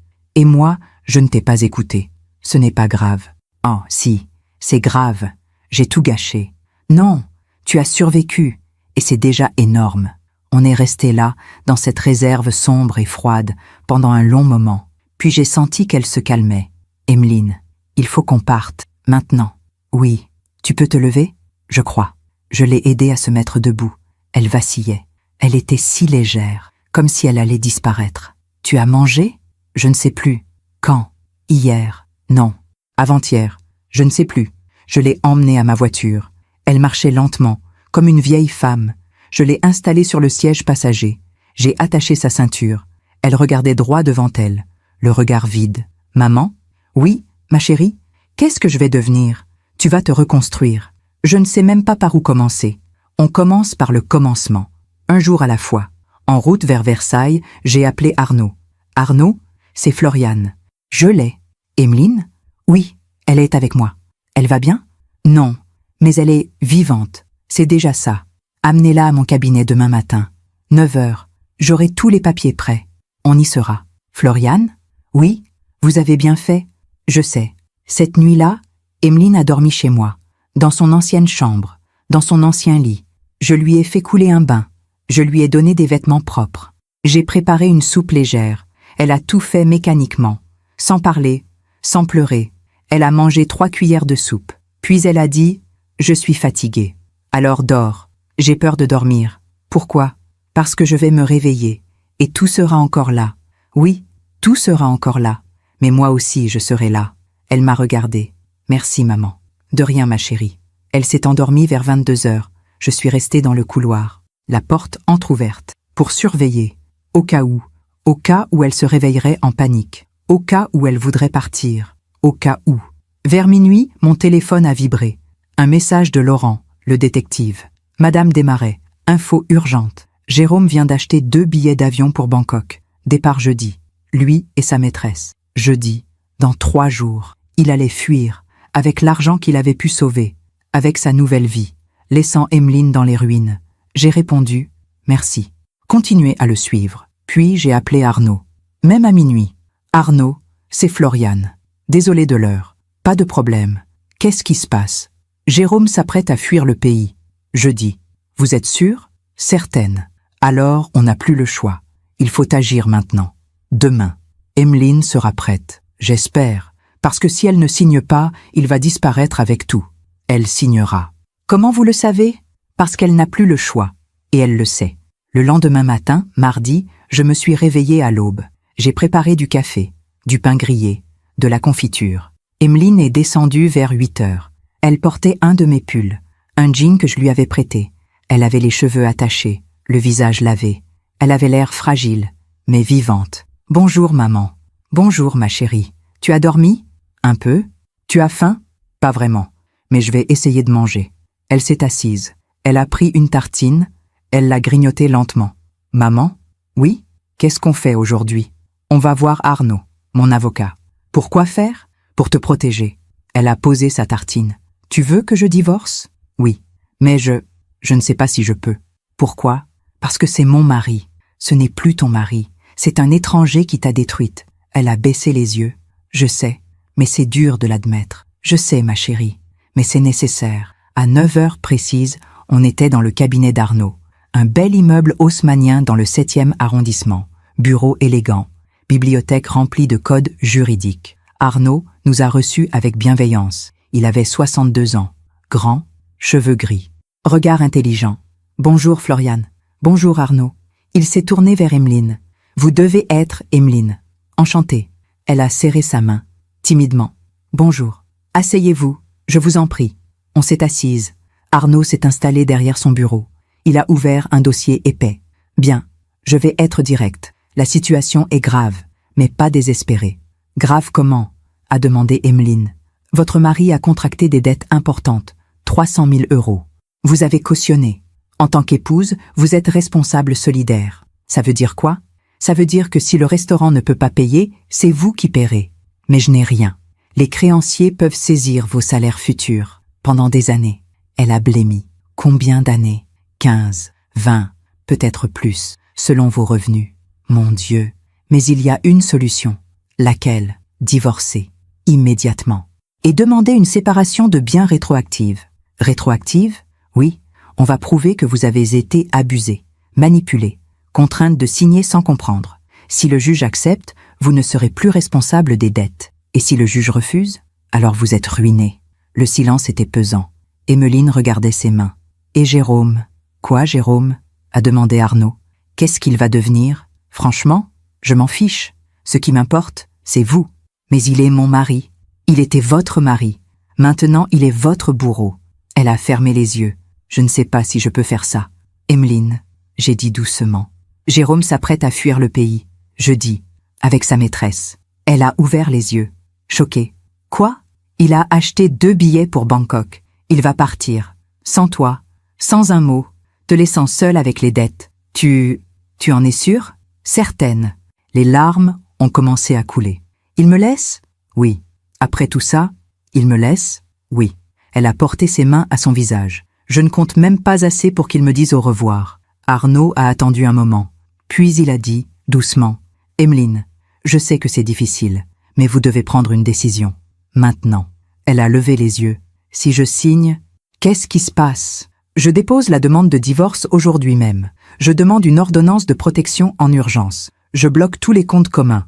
Je lance une enquête financière sur le restaurant. Et Jérôme, il sera notifié, par huissier, probablement demain. Il va être furieux, probablement. Mais il ne pourra rien faire. Vous serez protégé. Protégé comment? Interdiction de vous approcher. Interdiction de vous contacter. S'il viole cette ordonnance, il ira en garde à vue. Emeline a regardé le dossier sur le bureau. Les papiers, les signatures, la fin officielle de 9 années. Si je signe, c'est vraiment fini? Oui, a dit Arnaud. Et si je ne signe pas? alors vous perdez tout. Votre avenir, votre liberté, votre dignité. Elle a respiré profondément. Est-ce que je peux lire les papiers avant? Bien sûr, prenez votre temps. Elle a lu, lentement, chaque page, chaque clause. Moi je la regardais. Mon bébé, ma fille, devenue une femme brisée, mais encore debout, encore capable de se battre. Après 20 minutes, elle a reposé les papiers. Elle a pris le stylo. Où je signe? Arnaud a montré. Ici, et ici, et ici. Elle a signé, 3 fois, d'une main tremblante, mais elle a signé. Quand elle a reposé le stylo, elle a dit « C'est fait ». « Oui », a dit Arnaud, « C'est fait. Vous venez de reprendre le contrôle de votre vie. » Elle a hoché la tête, puis elle s'est effondrée en larmes. On est sorti du cabinet 1 heure plus tard. Arnaud avait tout lancé. Demande de divorce, ordonnance de protection, enquête financière. Les huissiers iront notifier Jérôme demain matin, au restaurant, avec la police si nécessaire. Il va essayer de partir avant, j'ai dit. Pas s'il est placé sous surveillance. Vous pouvez faire ça? J'ai des contacts. Ne vous inquiétez pas, il ne partira pas. Dans la voiture, Emeline était silencieuse. On roulait vers Versailles. Maman? Oui, ma chérie. J'ai peur. De quoi? De ce qui va se passer. De Jérôme. De tout. Je sais, mais tu n'es plus seule. Et s'il vient me chercher? Il ne viendra pas. Tu ne le connais pas. Si, je le connais, et il est lâche. Les hommes comme lui ne se battent que contre les faibles. Maintenant que tu es protégée, il fuira. Tu crois? J'en suis sûre. Cette nuit-là, Emeline a dormi chez moi. Encore. Elle a mangé un peu. Elle a pris un bain. Elle a regardé la télévision. Comme une personne normale. Comme quelqu'un qui avait le droit d'exister. Le lendemain matin, mercredi, mon téléphone a sonné. C'était Arnaud. Floriane? C'est fait. Quoi? Les huissiers viennent d'arriver au restaurant. Avec la police. Ils ont notifié Jérôme. Et? Il a été placé en garde à vue. Pourquoi? Tentative de fuite. Il essayait de vider le compte professionnel quand ils sont arrivés. Fraude. Détournement de fonds. Mon cœur s'est emballé. Il est en garde à vue? Oui, pour 48 heures minimum. Le temps que l'enquête avance. Et l'ordonnance de protection? Validée par le juge ce matin. Jérôme n'a plus le droit d'approcher Emeline. S'il le fait, c'est la prison. J'ai raccroché. Je suis montée dans la chambre d'Emeline. Elle dormait encore. Je me suis assise sur le bord du lit. Emeline, réveille-toi. Elle a ouvert les yeux, ensommeillée. Quoi? Qu'est-ce qui se passe? C'est fini. Quoi? Jérôme. Il a été arrêté. Il est en garde à vue. Tu es protégée. Elle s'est redressée. Il a été arrêté? Oui. Pourquoi? Fraude. Détournement. Tentative de fuite. Elle a porté ses mains à sa bouche. Mon Dieu. C'est fini, Emeline. C'est vraiment fini. Elle a pleuré. Longtemps. Mais cette fois, ce n'était pas des larmes de douleur. C'était des larmes de soulagement. Les semaines qui ont suivi l'arrestation de Jérôme ont été étranges. Pas difficiles, pas dramatiques, juste étranges. Emeline vivait chez moi, dans son ancienne chambre, comme si elle avait 15 ans à nouveau. Elle dormait beaucoup. Trop, peut-être. 12 heures, 14 heures, parfois plus. C'est normal, m'avait dit le médecin que j'avais consulté. Son corps récupère. Elle était en survie constante. Maintenant qu'elle est en sécurité, tout ce qu'elle a retenu s'effondre. Laissez-la dormir. Alors, je la laissais dormir. Jérôme était sorti de garde à vue après 48 heures. Mais l'ordonnance de protection tenait. Il n'avait pas le droit de s'approcher à moins de 100 mètres d'Emeline. Pas le droit de l'appeler, de lui écrire, de la contacter de quelque manière que ce soit. S'il le faisait, c'était la prison. Arnaud m'avait dit, il ne le fera pas. Les hommes comme lui sont des prédateurs. Ils ne chassent que les proies faciles. Maintenant qu'Emeline est protégée, il va chercher ailleurs. Et c'est exactement ce qui s'est passé. Une semaine après sa sortie de garde à vue, Laurent m'a appelé. « Madame Desmarais ? Jérôme a quitté Paris. Où est-il allé ? À Nice, avec sa maîtresse. Ils ont loué un appartement là-bas. Il a fui ? Oui, mais il n'a pas pu prendre l'argent. Les comptes sont bloqués, l'enquête continue. Il est surveillé. Et le restaurant ? Fermé définitivement. Liquidation judiciaire prononcée hier. Les créanciers vont récupérer ce qu'ils peuvent.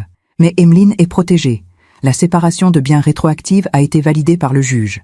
Elle ne doit rien. J'ai fermé les yeux, soulagée. Merci, Laurent. De rien. Vous voulez que je continue à le surveiller? Non, c'est terminé. Il fait partie du passé maintenant. Quand j'ai annoncé la nouvelle à Emeline, elle était dans le jardin. C'était un après-midi de mars. Le printemps arrivait doucement. Les premiers bourgeons apparaissaient sur les rosiers. Elle était assise sur le banc en pierre, sous le vieux chêne. Elle regardait les oiseaux. Je me suis assise à côté d'elle. « Emmeline, j'ai des nouvelles. Bonnes ou mauvaises? Bonnes. Le juge a validé la séparation de biens rétroactive. Tu ne dois rien. Tu es libre. » Elle n'a pas réagi immédiatement. Elle a continué à regarder les oiseaux. Puis elle a dit, doucement, « Libre? Oui. Ça fait bizarre. Quoi donc? De ne plus avoir peur. » Elle s'est tournée vers moi. « Maman, je veux te dire quelque chose. Je t'écoute. Merci. » De quoi? De ne pas m'avoir abandonnée, même quand je ne t'écoutais pas. Même quand je te repoussais. Tu es restée. Tu es ma fille. Je serai toujours là. Je sais. Mais j'aurais pu te perdre. J'aurais pu tout perdre. Mais tu ne l'as pas fait. Grâce à toi. Non, grâce à toi. Tu as eu le courage de signer ces papiers, de partir, de choisir la vie. Elle a souri. Un petit sourire, fragile, mais réel. Je ne sais pas si c'était du courage, plutôt de l'épuisement. Parfois, c'est la même chose. Les jours ont continué à passer. Emmeline a commencé à sortir. De petites promenades, au marché, dans le parc, seule d'abord, puis avec moi. Elle ne parlait pas beaucoup, mais elle observait, elle écoutait, elle respirait. « C'est étrange », m'a-t-elle dit un jour. « Tout me semble nouveau, les couleurs, les sons, comme si je les voyais pour la première fois. C'est normal, tu étais dans un tunnel. Maintenant, tu vois la lumière. Le tunnel a duré combien de temps? Trop longtemps. 9 ans. Oui, 9 ans de ma vie. Parti, pas parti, transformé. Tu as survécu. C'est une force. » Un matin d'avril, Emmeline est descendue pour le petit déjeuner avec un air déterminé. « Maman, je veux retourner travailler. Tu es sûre? » « Oui, je ne peux pas rester ici à ne rien faire. J'ai besoin de me reconstruire. Et pour ça, j'ai besoin d'une vie à moi. Tu as raison. Tu veux faire quoi? Je ne sais pas. J'ai 35 ans. Je n'ai pas travaillé dans mon domaine depuis 9 ans. Qui va vouloir de moi? Beaucoup de gens. Tu as de l'expérience, de la résilience, de l'intelligence. J'ai surtout un trou de 9 ans dans mon CV. Alors, on va le remplir. Avec la vérité. Quelle vérité? Que tu as géré un restaurant. Que tu as travaillé dans des conditions difficiles. Que tu as survécu. Personne ne voudra entendre ça. Détrompe-toi. Les recruteurs cherchent des gens solides. Et toi, tu l'es. Elle a commencé à chercher. Elle a mis à jour son CV. Elle a contacté d'anciennes relations de la galerie où elle travaillait avant Jérôme. Certains ne se souvenaient pas d'elle. D'autres lui ont répondu avec froideur. « Pourquoi êtes-vous parti? Pourquoi ce trou de 9 ans? Qu'avez-vous fait pendant tout ce temps ?» Elle répondait avec honnêteté. « J'étais mariée. Je travaillais dans le restaurant de mon mari. Les choses n'ont pas fonctionné. Maintenant, je recommence. Parfois, ça suffisait. Parfois, non. Un jour, elle est rentrée d'un entretien particulièrement difficile. Elle s'est effondrée sur le canapé. Je n'y arriverai jamais. Pourquoi tu dis ça? Parce que c'est vrai. Je suis vieille. Je suis abîmée. Je n'ai rien à offrir. Tu as 35 ans. Ce n'est pas vieux. Dans le monde de l'art, si. Ils veulent des jeunes, des fraîches, des dynamiques, pas des femmes brisées qui ont passé 9 ans à laver des assiettes. Alors change de domaine. Pour faire quoi? Ce que tu veux. Le monde est ouvert. Elle a ri, amèrement. Le monde est ouvert pour ceux qui ont confiance en eux. Pas pour moi. J'ai réfléchi. Puis j'ai eu une idée. Emmeline, et si tu utilisais ton expérience? Quelle expérience? Ce que tu as vécu. L'emprise, la manipulation, la reconstruction. Pour faire quoi? Pour aider d'autres femmes. Elle m'a regardée, incrédule. Tu veux que je devienne... Quoi? Une assistante sociale? Pourquoi pas? Ou une accompagnatrice, une formatrice, une conférencière. Il y a des associations qui cherchent des témoins, des survivantes qui peuvent parler, aider, inspirer. Je ne suis pas une inspiration. Si, tu l'es. Tu ne le vois juste pas encore. Elle a réfléchi pendant plusieurs jours. Puis, un matin, elle m'a dit « D'accord, je vais essayer. » Essayer quoi? De témoigner, de parler, de transformer cette douleur en quelque chose d'utile.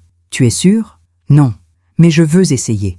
Arnaud m'a mise en contact avec une association spécialisée dans l'aide aux femmes victimes de violences conjugales et d'emprise psychologique. Ils cherchaient des témoins pour leurs ateliers, des femmes qui avaient survécu, qui pouvaient parler sans filtre, sans honte. Emmeline a rencontré la directrice, une femme de 50 ans, solide, directe. « Mo, vous seriez prête à témoigner devant d'autres femmes? » Je pense oui.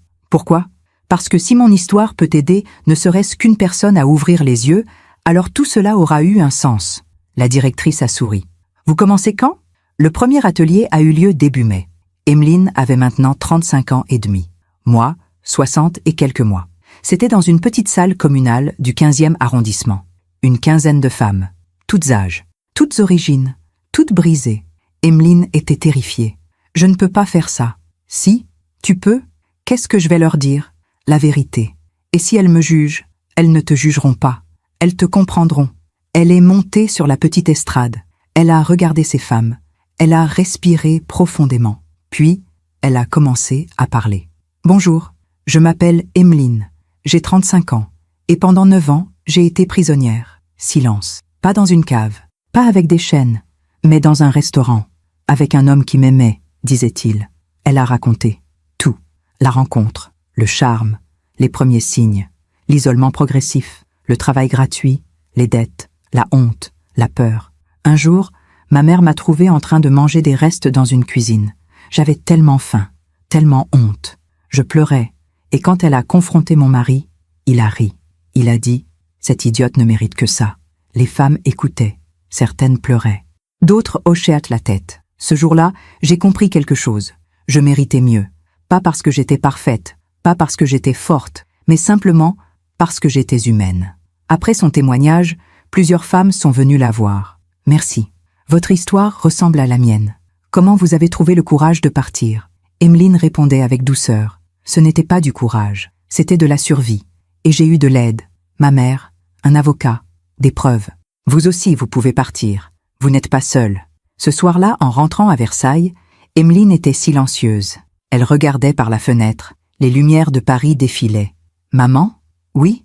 Aujourd'hui, j'ai senti quelque chose. Quoi? De l'utilité.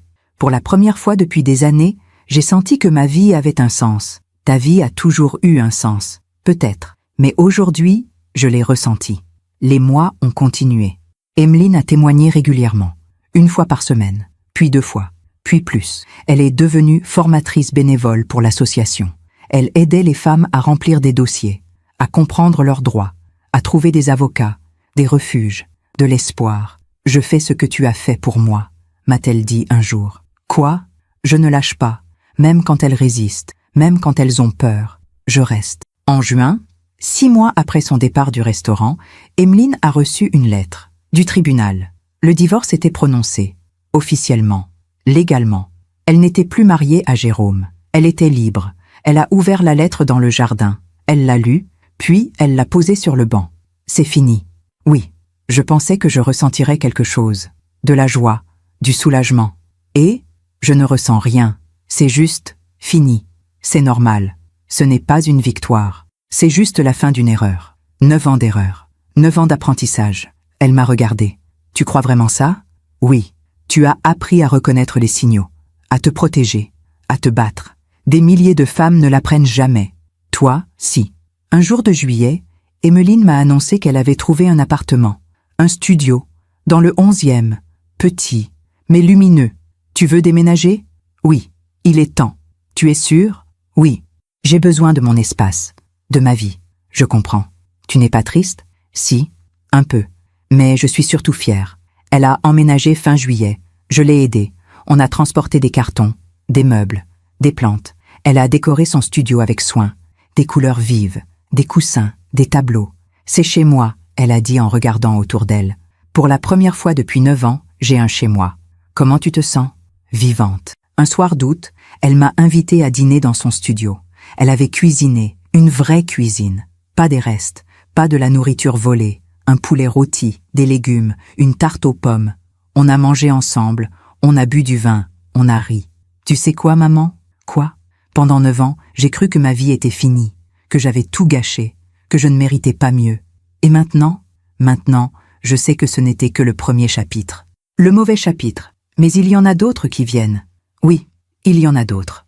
En septembre, presque 1 an après son départ du restaurant, Emeline a reçu une proposition. L'association lui offrait un poste salarié, coordinatrice d'accompagnement pour les victimes de violences conjugales. C'est un CDI, avec un vrai salaire. Tu vas accepter? Oui, c'est ce que je veux faire. Aider, transformer ma douleur en force pour les autres. Je suis fière de toi. Maman? Oui, si je suis là aujourd'hui, c'est grâce à toi. Non, c'est grâce à toi. Moi, j'ai juste ouvert la porte. Toi, Tu as eu le courage de la traverser. En octobre, exactement 1 an après cette nuit terrible dans la cuisine du restaurant, Emeline et moi sommes retournés dans le Marais. Le restaurant était fermé définitivement. Vitres condamnées, panneaux alloués. On s'est arrêté devant. « Tu veux entrer ?» j'ai demandé. « Non, je veux juste regarder. »« Ah, qu'est-ce que tu ressens ?»« Rien, c'est juste un bâtiment vide. Il n'a plus de pouvoir sur moi. » Elle s'est tournée vers moi. « Tu sais ce que j'ai compris ?»« Quoi ?» Jérôme n'était pas le problème. Enfin, si, mais pas seulement. Le problème, c'était moi, ma peur, mon besoin d'être aimé, ma conviction que je ne méritais rien de mieux.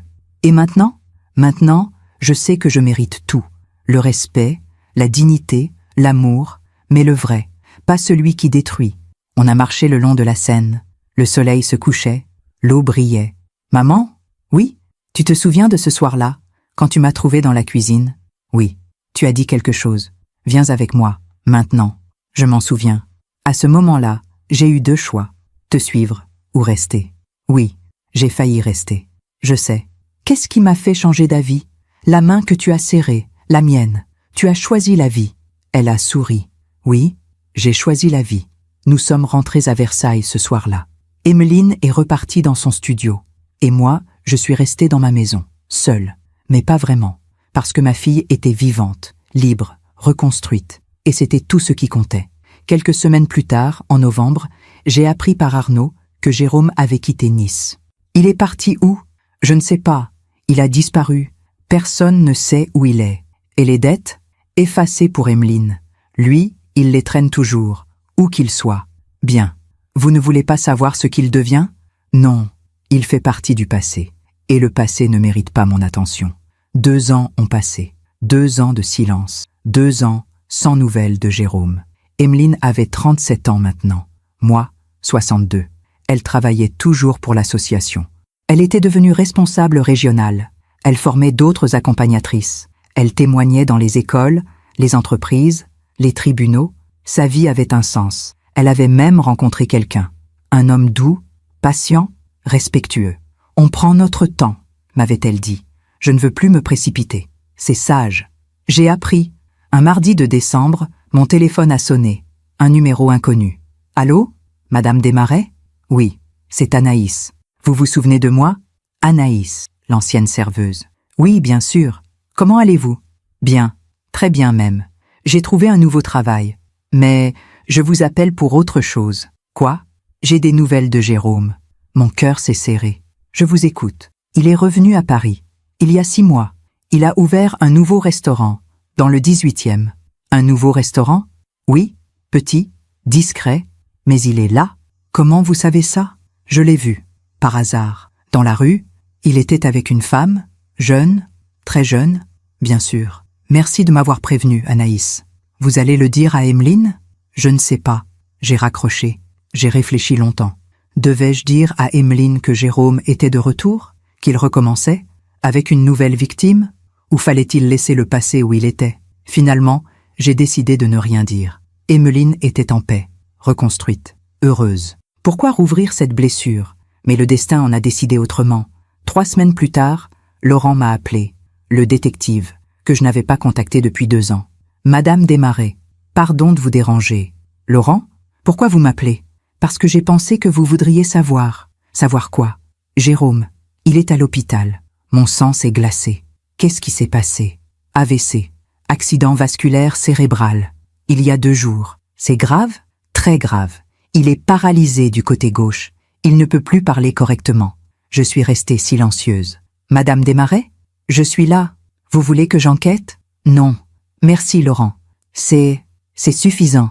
D'accord. Prenez soin de vous. » J'ai raccroché. J'ai regardé par la fenêtre. Le jardin. Les arbres nus. L'hiver. Jérôme. 44 ans. Paralysé. Seul. Je n'ai ressenti ni joie, ni tristesse. Juste une forme de justice silencieuse. Le corps qui lâche, sous le stress, sous la culpabilité, sous le poids des mensonges. La vie qui rend ce qu'on lui donne. Quelques jours plus tard, Emeline m'a appelé. « Maman, tu as entendu ? » « Entendu quoi ? » « Pour Jérôme. » Mon cœur s'est accéléré. « Comment tu sais ? » Une ancienne connaissance m'a contacté. Quelqu'un qui travaillait avec lui. Elle pensait que je voudrais savoir. « Et comment tu te sens ? » Silence. Vide. Je ne ressens rien, ni pitié, ni satisfaction. Juste rien. C'est normal? Tu crois? Oui, il ne fait plus partie de ta vie. C'est un étranger maintenant. Oui, un étranger qui a détruit 9 ans de ma vie, mais qui n'a plus de pouvoir sur toi. Elle a respiré profondément. Maman? Oui, je ne vais pas le voir. Personne ne te le demande. Mais est-ce que c'est cruel de ne pas y aller? Non, c'est de l'autoprotection. Tu es sûre? Certaine. Tu ne lui dois rien, surtout pas ta compassion. Les semaines ont passé. J'ai appris par mes contacts qu'il était sorti de l'hôpital, transféré dans un centre de rééducation. La jeune femme qui était avec lui l'avait quitté. Bien sûr, il était seul, abandonné, comme il avait abandonné Emeline. Un soir de janvier, Emeline est venue dîner chez moi.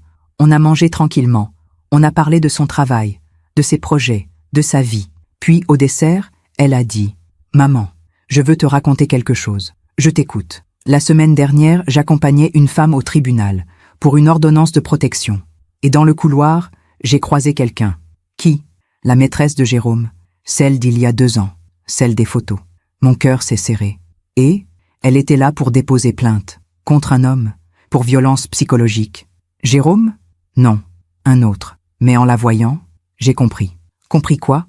Qu'elle aussi, elle était une victime. Jérôme l'avait utilisée, puis jetée, comme moi, comme toutes les autres. Elle a posé sa tasse. J'aurais pu la détester.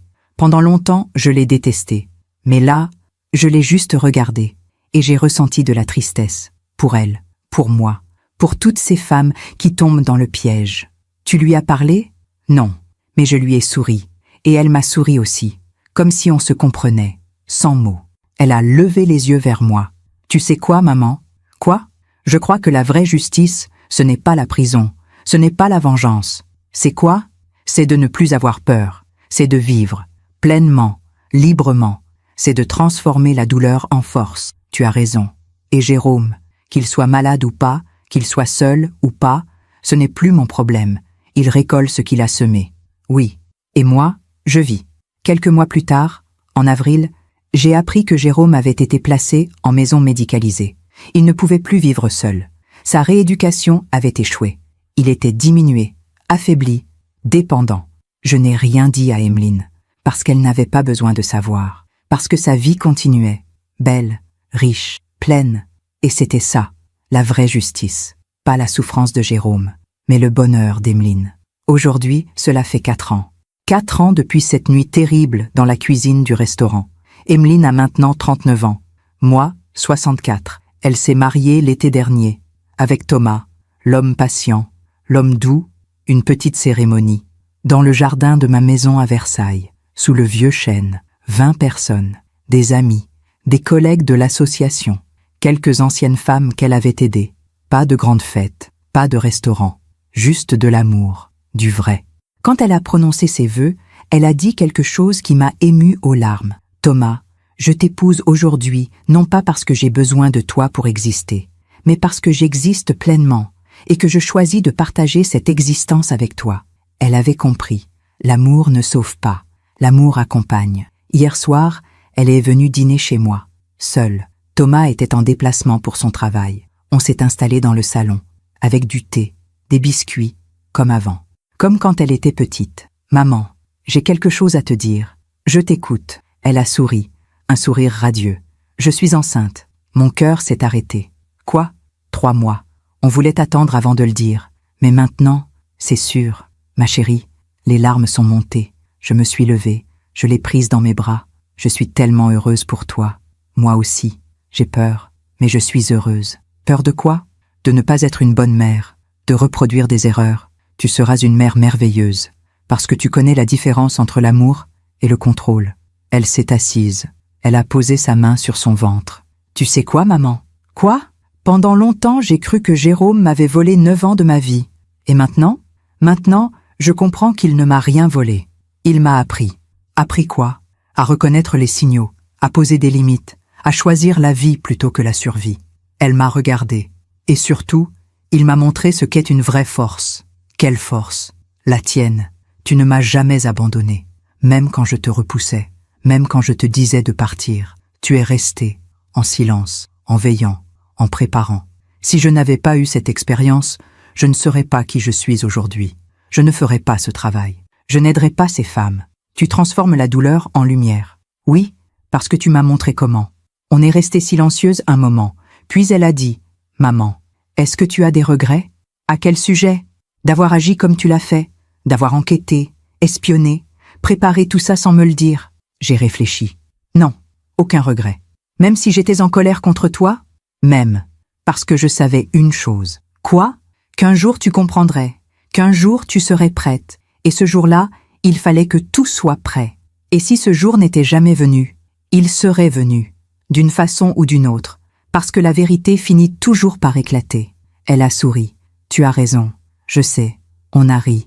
Maman? Oui, si mon enfant est une fille, je veux l'appeler Floriane. Comme toi. Mon cœur s'est gonflé. Ma chérie, parce que tu m'as sauvée. Et je veux qu'elle porte ton nom, pour qu'elle sache qu'il y a toujours quelqu'un qui veille. Ce soir-là, après son départ, je suis restée longtemps dans le jardin, sous le vieux chêne, là où elle s'était mariée, là où, bientôt, elle viendrait avec son enfant. J'ai pensé à tout ce chemin parcouru, à cette nuit dans la cuisine, à ces mots terribles.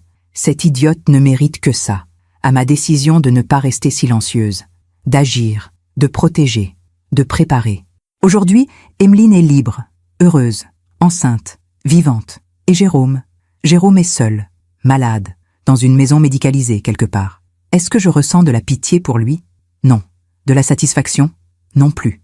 Je ressens juste de l'indifférence, parce qu'il n'est plus rien, un fantôme du passé, une leçon apprise, rien de plus. La vie a rendu ce qu'il lui a donné. Il a donné de la cruauté, il a reçu de la solitude, il a donné du mépris, il a reçu de l'abandon, il a donné de la manipulation, il a reçu de l'impuissance. Et Emeline, elle a donné de la résilience, elle a reçu de l'amour, elle a donné de l'aide, elle a reçu du sens, elle a donné du courage, elle a reçu de la vie. C'est ça le karma, pas une vengeance divine, juste une balance, qui finit toujours par s'équilibrer. Cette nuit-là, avant de dormir, j'ai ouvert mon journal, celui que je tiens depuis 40 ans. J'ai écrit « Aujourd'hui, Emeline m'a annoncé qu'elle attend un enfant. Une petite fille, peut-être, qui portera mon nom. Et je me dis que c'est ça, la vraie victoire. Pas d'avoir détruit Jérôme, mais d'avoir sauvé Emeline. Et à travers elle, cette nouvelle vie qui arrive. Si mon histoire aide ne serait-ce qu'une femme à ouvrir les yeux, alors tout cela aura eu un sens. 6 mois ont passé depuis cette soirée où Emeline m'a annoncé sa grossesse. Nous sommes maintenant en octobre. 4 ans et demi depuis cette nuit dans la cuisine du restaurant. Emeline a 39 ans et demi. Elle est enceinte de 8 mois. Moi, j'ai 64 ans. Et je vais bientôt être grand-mère. Ce matin, je l'ai accompagnée à son dernier rendez-vous médical avant l'accouchement. Thomas était là aussi. Attentif, présent, souriant. « Tout va bien », a dit la sage-femme. « Le bébé est en bonne position. Le cœur bat parfaitement. Vous êtes prête ?» Emeline a souri, mais j'ai vu ses mains trembler légèrement. En sortant de la clinique, on s'est assise sur un banc dans le petit parc d'en face. Thomas est parti chercher des viennoiseries. Emeline et moi, on a regardé les feuilles tomber. L'automne parisien. Doux, lumineux. Maman, j'ai peur. C'est normal. Non, pas de l'accouchement. Enfin, si, un peu, mais surtout, d'être mère, de ne pas savoir, de faire des erreurs. Toutes les mères ont peur. Moi aussi, j'avais peur quand tu es née. Vraiment? Vraiment. J'avais 25 ans. Ton père venait de mourir. J'étais seule. Je ne savais pas si j'allais y arriver. Mais tu as réussi. Pas toujours. J'ai fait des erreurs. Beaucoup d'erreurs. Comme quoi? Comme t'avoir laissé rencontrer Jérôme sans vraiment le connaître. Comme ne pas avoir parlé plus tôt. Comme avoir attendu trop longtemps. Elle a posé sa tête sur mon épaule. Tu n'as pas attendu trop longtemps. Tu as attendu le bon moment. Comment tu le sais? Parce que je suis là. Vivante. Heureuse. Enceinte. Si tu étais intervenue plus tôt, j'aurais résisté. J'aurais défendu Jérôme. Je serais retournée vers lui. Peut-être, pas peut-être, certainement. Elle s'est redressée. Elle a pris ma main. Maman, je veux te raconter quelque chose que je n'ai jamais dit à personne.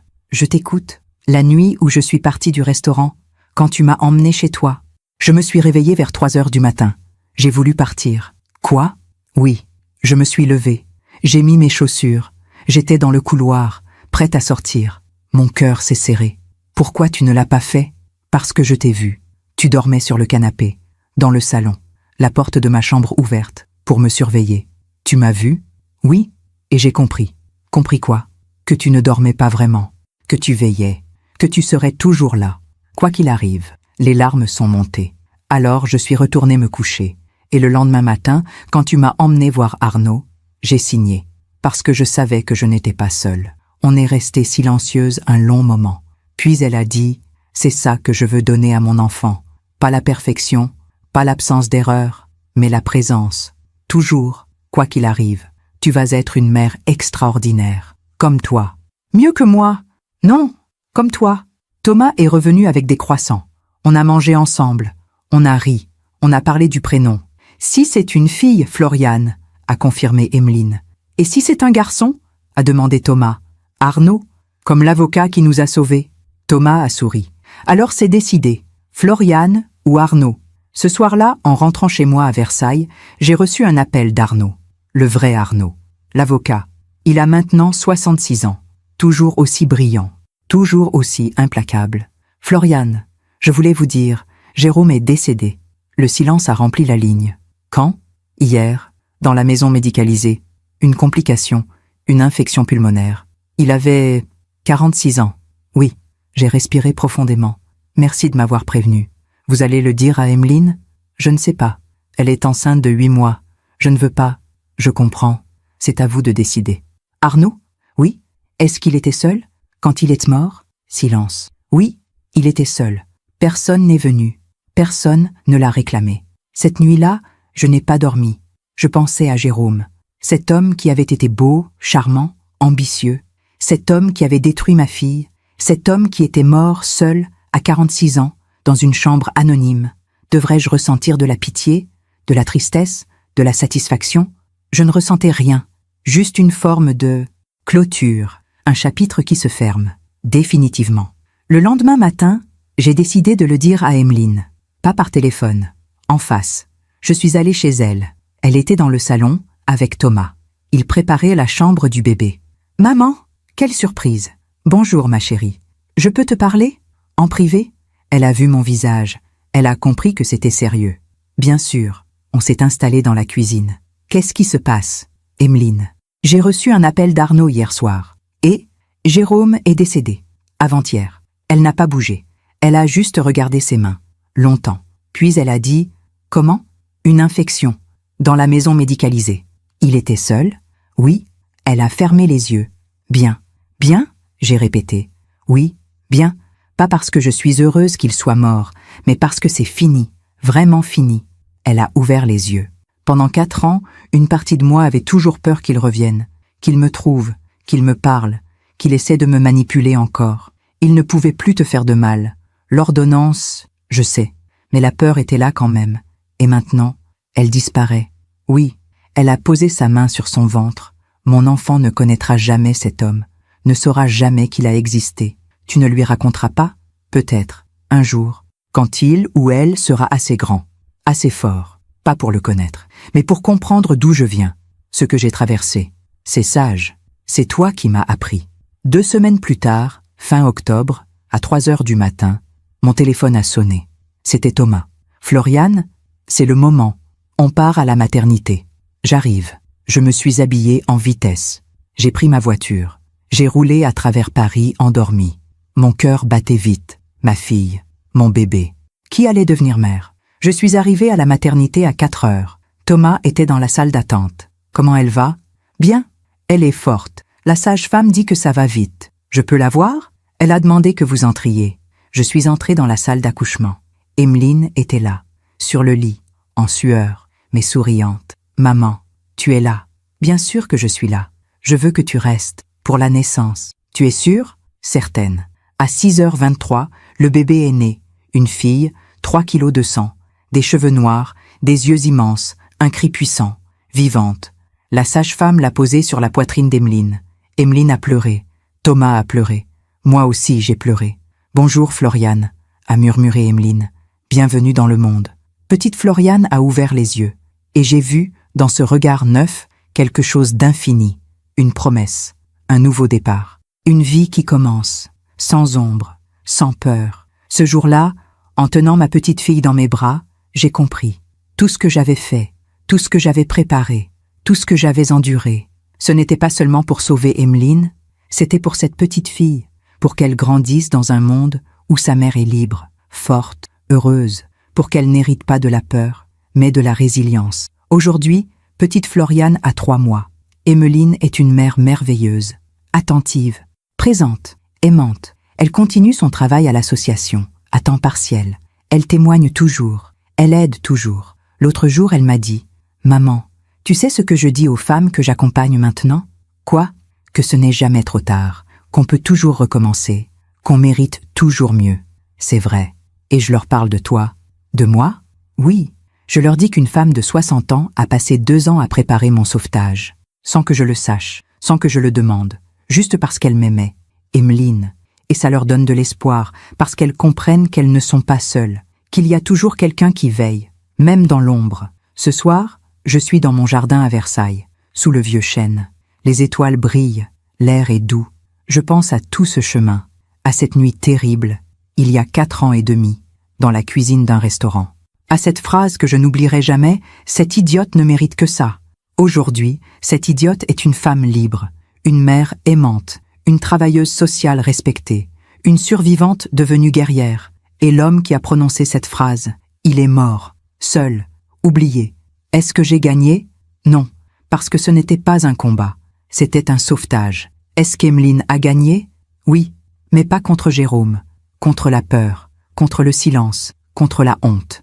Et c'est ça, la vraie victoire. Si vous m'écoutez ce soir, si mon histoire résonne en vous, si vous reconnaissez des signes dans votre propre vie, ou dans la vie de quelqu'un que vous aimez, écoutez-moi bien. Il n'est jamais trop tard pour partir. Il n'est jamais trop tard pour demander de l'aide. Il n'est jamais trop tard pour choisir la vie. L'emprise, ce n'est pas de l'amour. Le contrôle, ce n'est pas de la passion. L'isolement, ce n'est pas de la protection. Si quelqu'un vous fait sentir petite, si quelqu'un vous coupe de vos proches, si quelqu'un contrôle votre argent, vos sorties, vos choix, si quelqu'un vous fait douter de votre propre réalité, ce n'est pas vous qui êtes folle, c'est lui qui est dangereux. Et vous méritez mieux. Vous méritez le respect, la dignité, l'amour, le vrai. Ne restez pas silencieuse. Parlez à une amie, à votre mère, à une association. Documentez, gardez des preuves, des messages, des photos. Préparez, en silence, intelligemment. Et quand le moment sera venu, partez, parce que la vie vous attend, de l'autre côté de la peur. Moi, Floriane Desmarais, j'ai 64 ans. J'ai été notaire pendant 35 ans. J'ai perdu mon mari trop tôt. J'ai élevé ma fille seule. Et quand cette fille est tombée dans les griffes d'un prédateur, je ne suis pas restée les bras croisés. J'ai observé, j'ai documenté, j'ai préparé, j'ai agi. Et aujourd'hui, ma fille vit, ma petite fille grandit. Et moi, je peux fermer les yeux en paix, parce que j'ai fait ce qu'il fallait faire, au bon moment, de la bonne façon. Si mon histoire aide, ne serait-ce qu'une femme à ouvrir les yeux. Si elle inspire, ne serait-ce qu'une mère à ne pas abandonner. Si elle donne, ne serait-ce qu'une once d'espoir à quelqu'un qui souffre, alors tout cela aura eu un sens. Merci de m'avoir écouté jusqu'au bout. Si cette histoire a touché votre cœur, abonnez-vous et activez la cloche pour entendre d'autres femmes qui ont transformé la douleur en sagesse. Chaque jour, une femme, une leçon de vie. Partagez cette histoire avec quelqu'un que vous aimez. Parfois, une histoire change toute une journée. Que Dieu vous bénisse. Prenez soin de vous et n'oubliez jamais, vous méritez d'être heureuse. À très bientôt.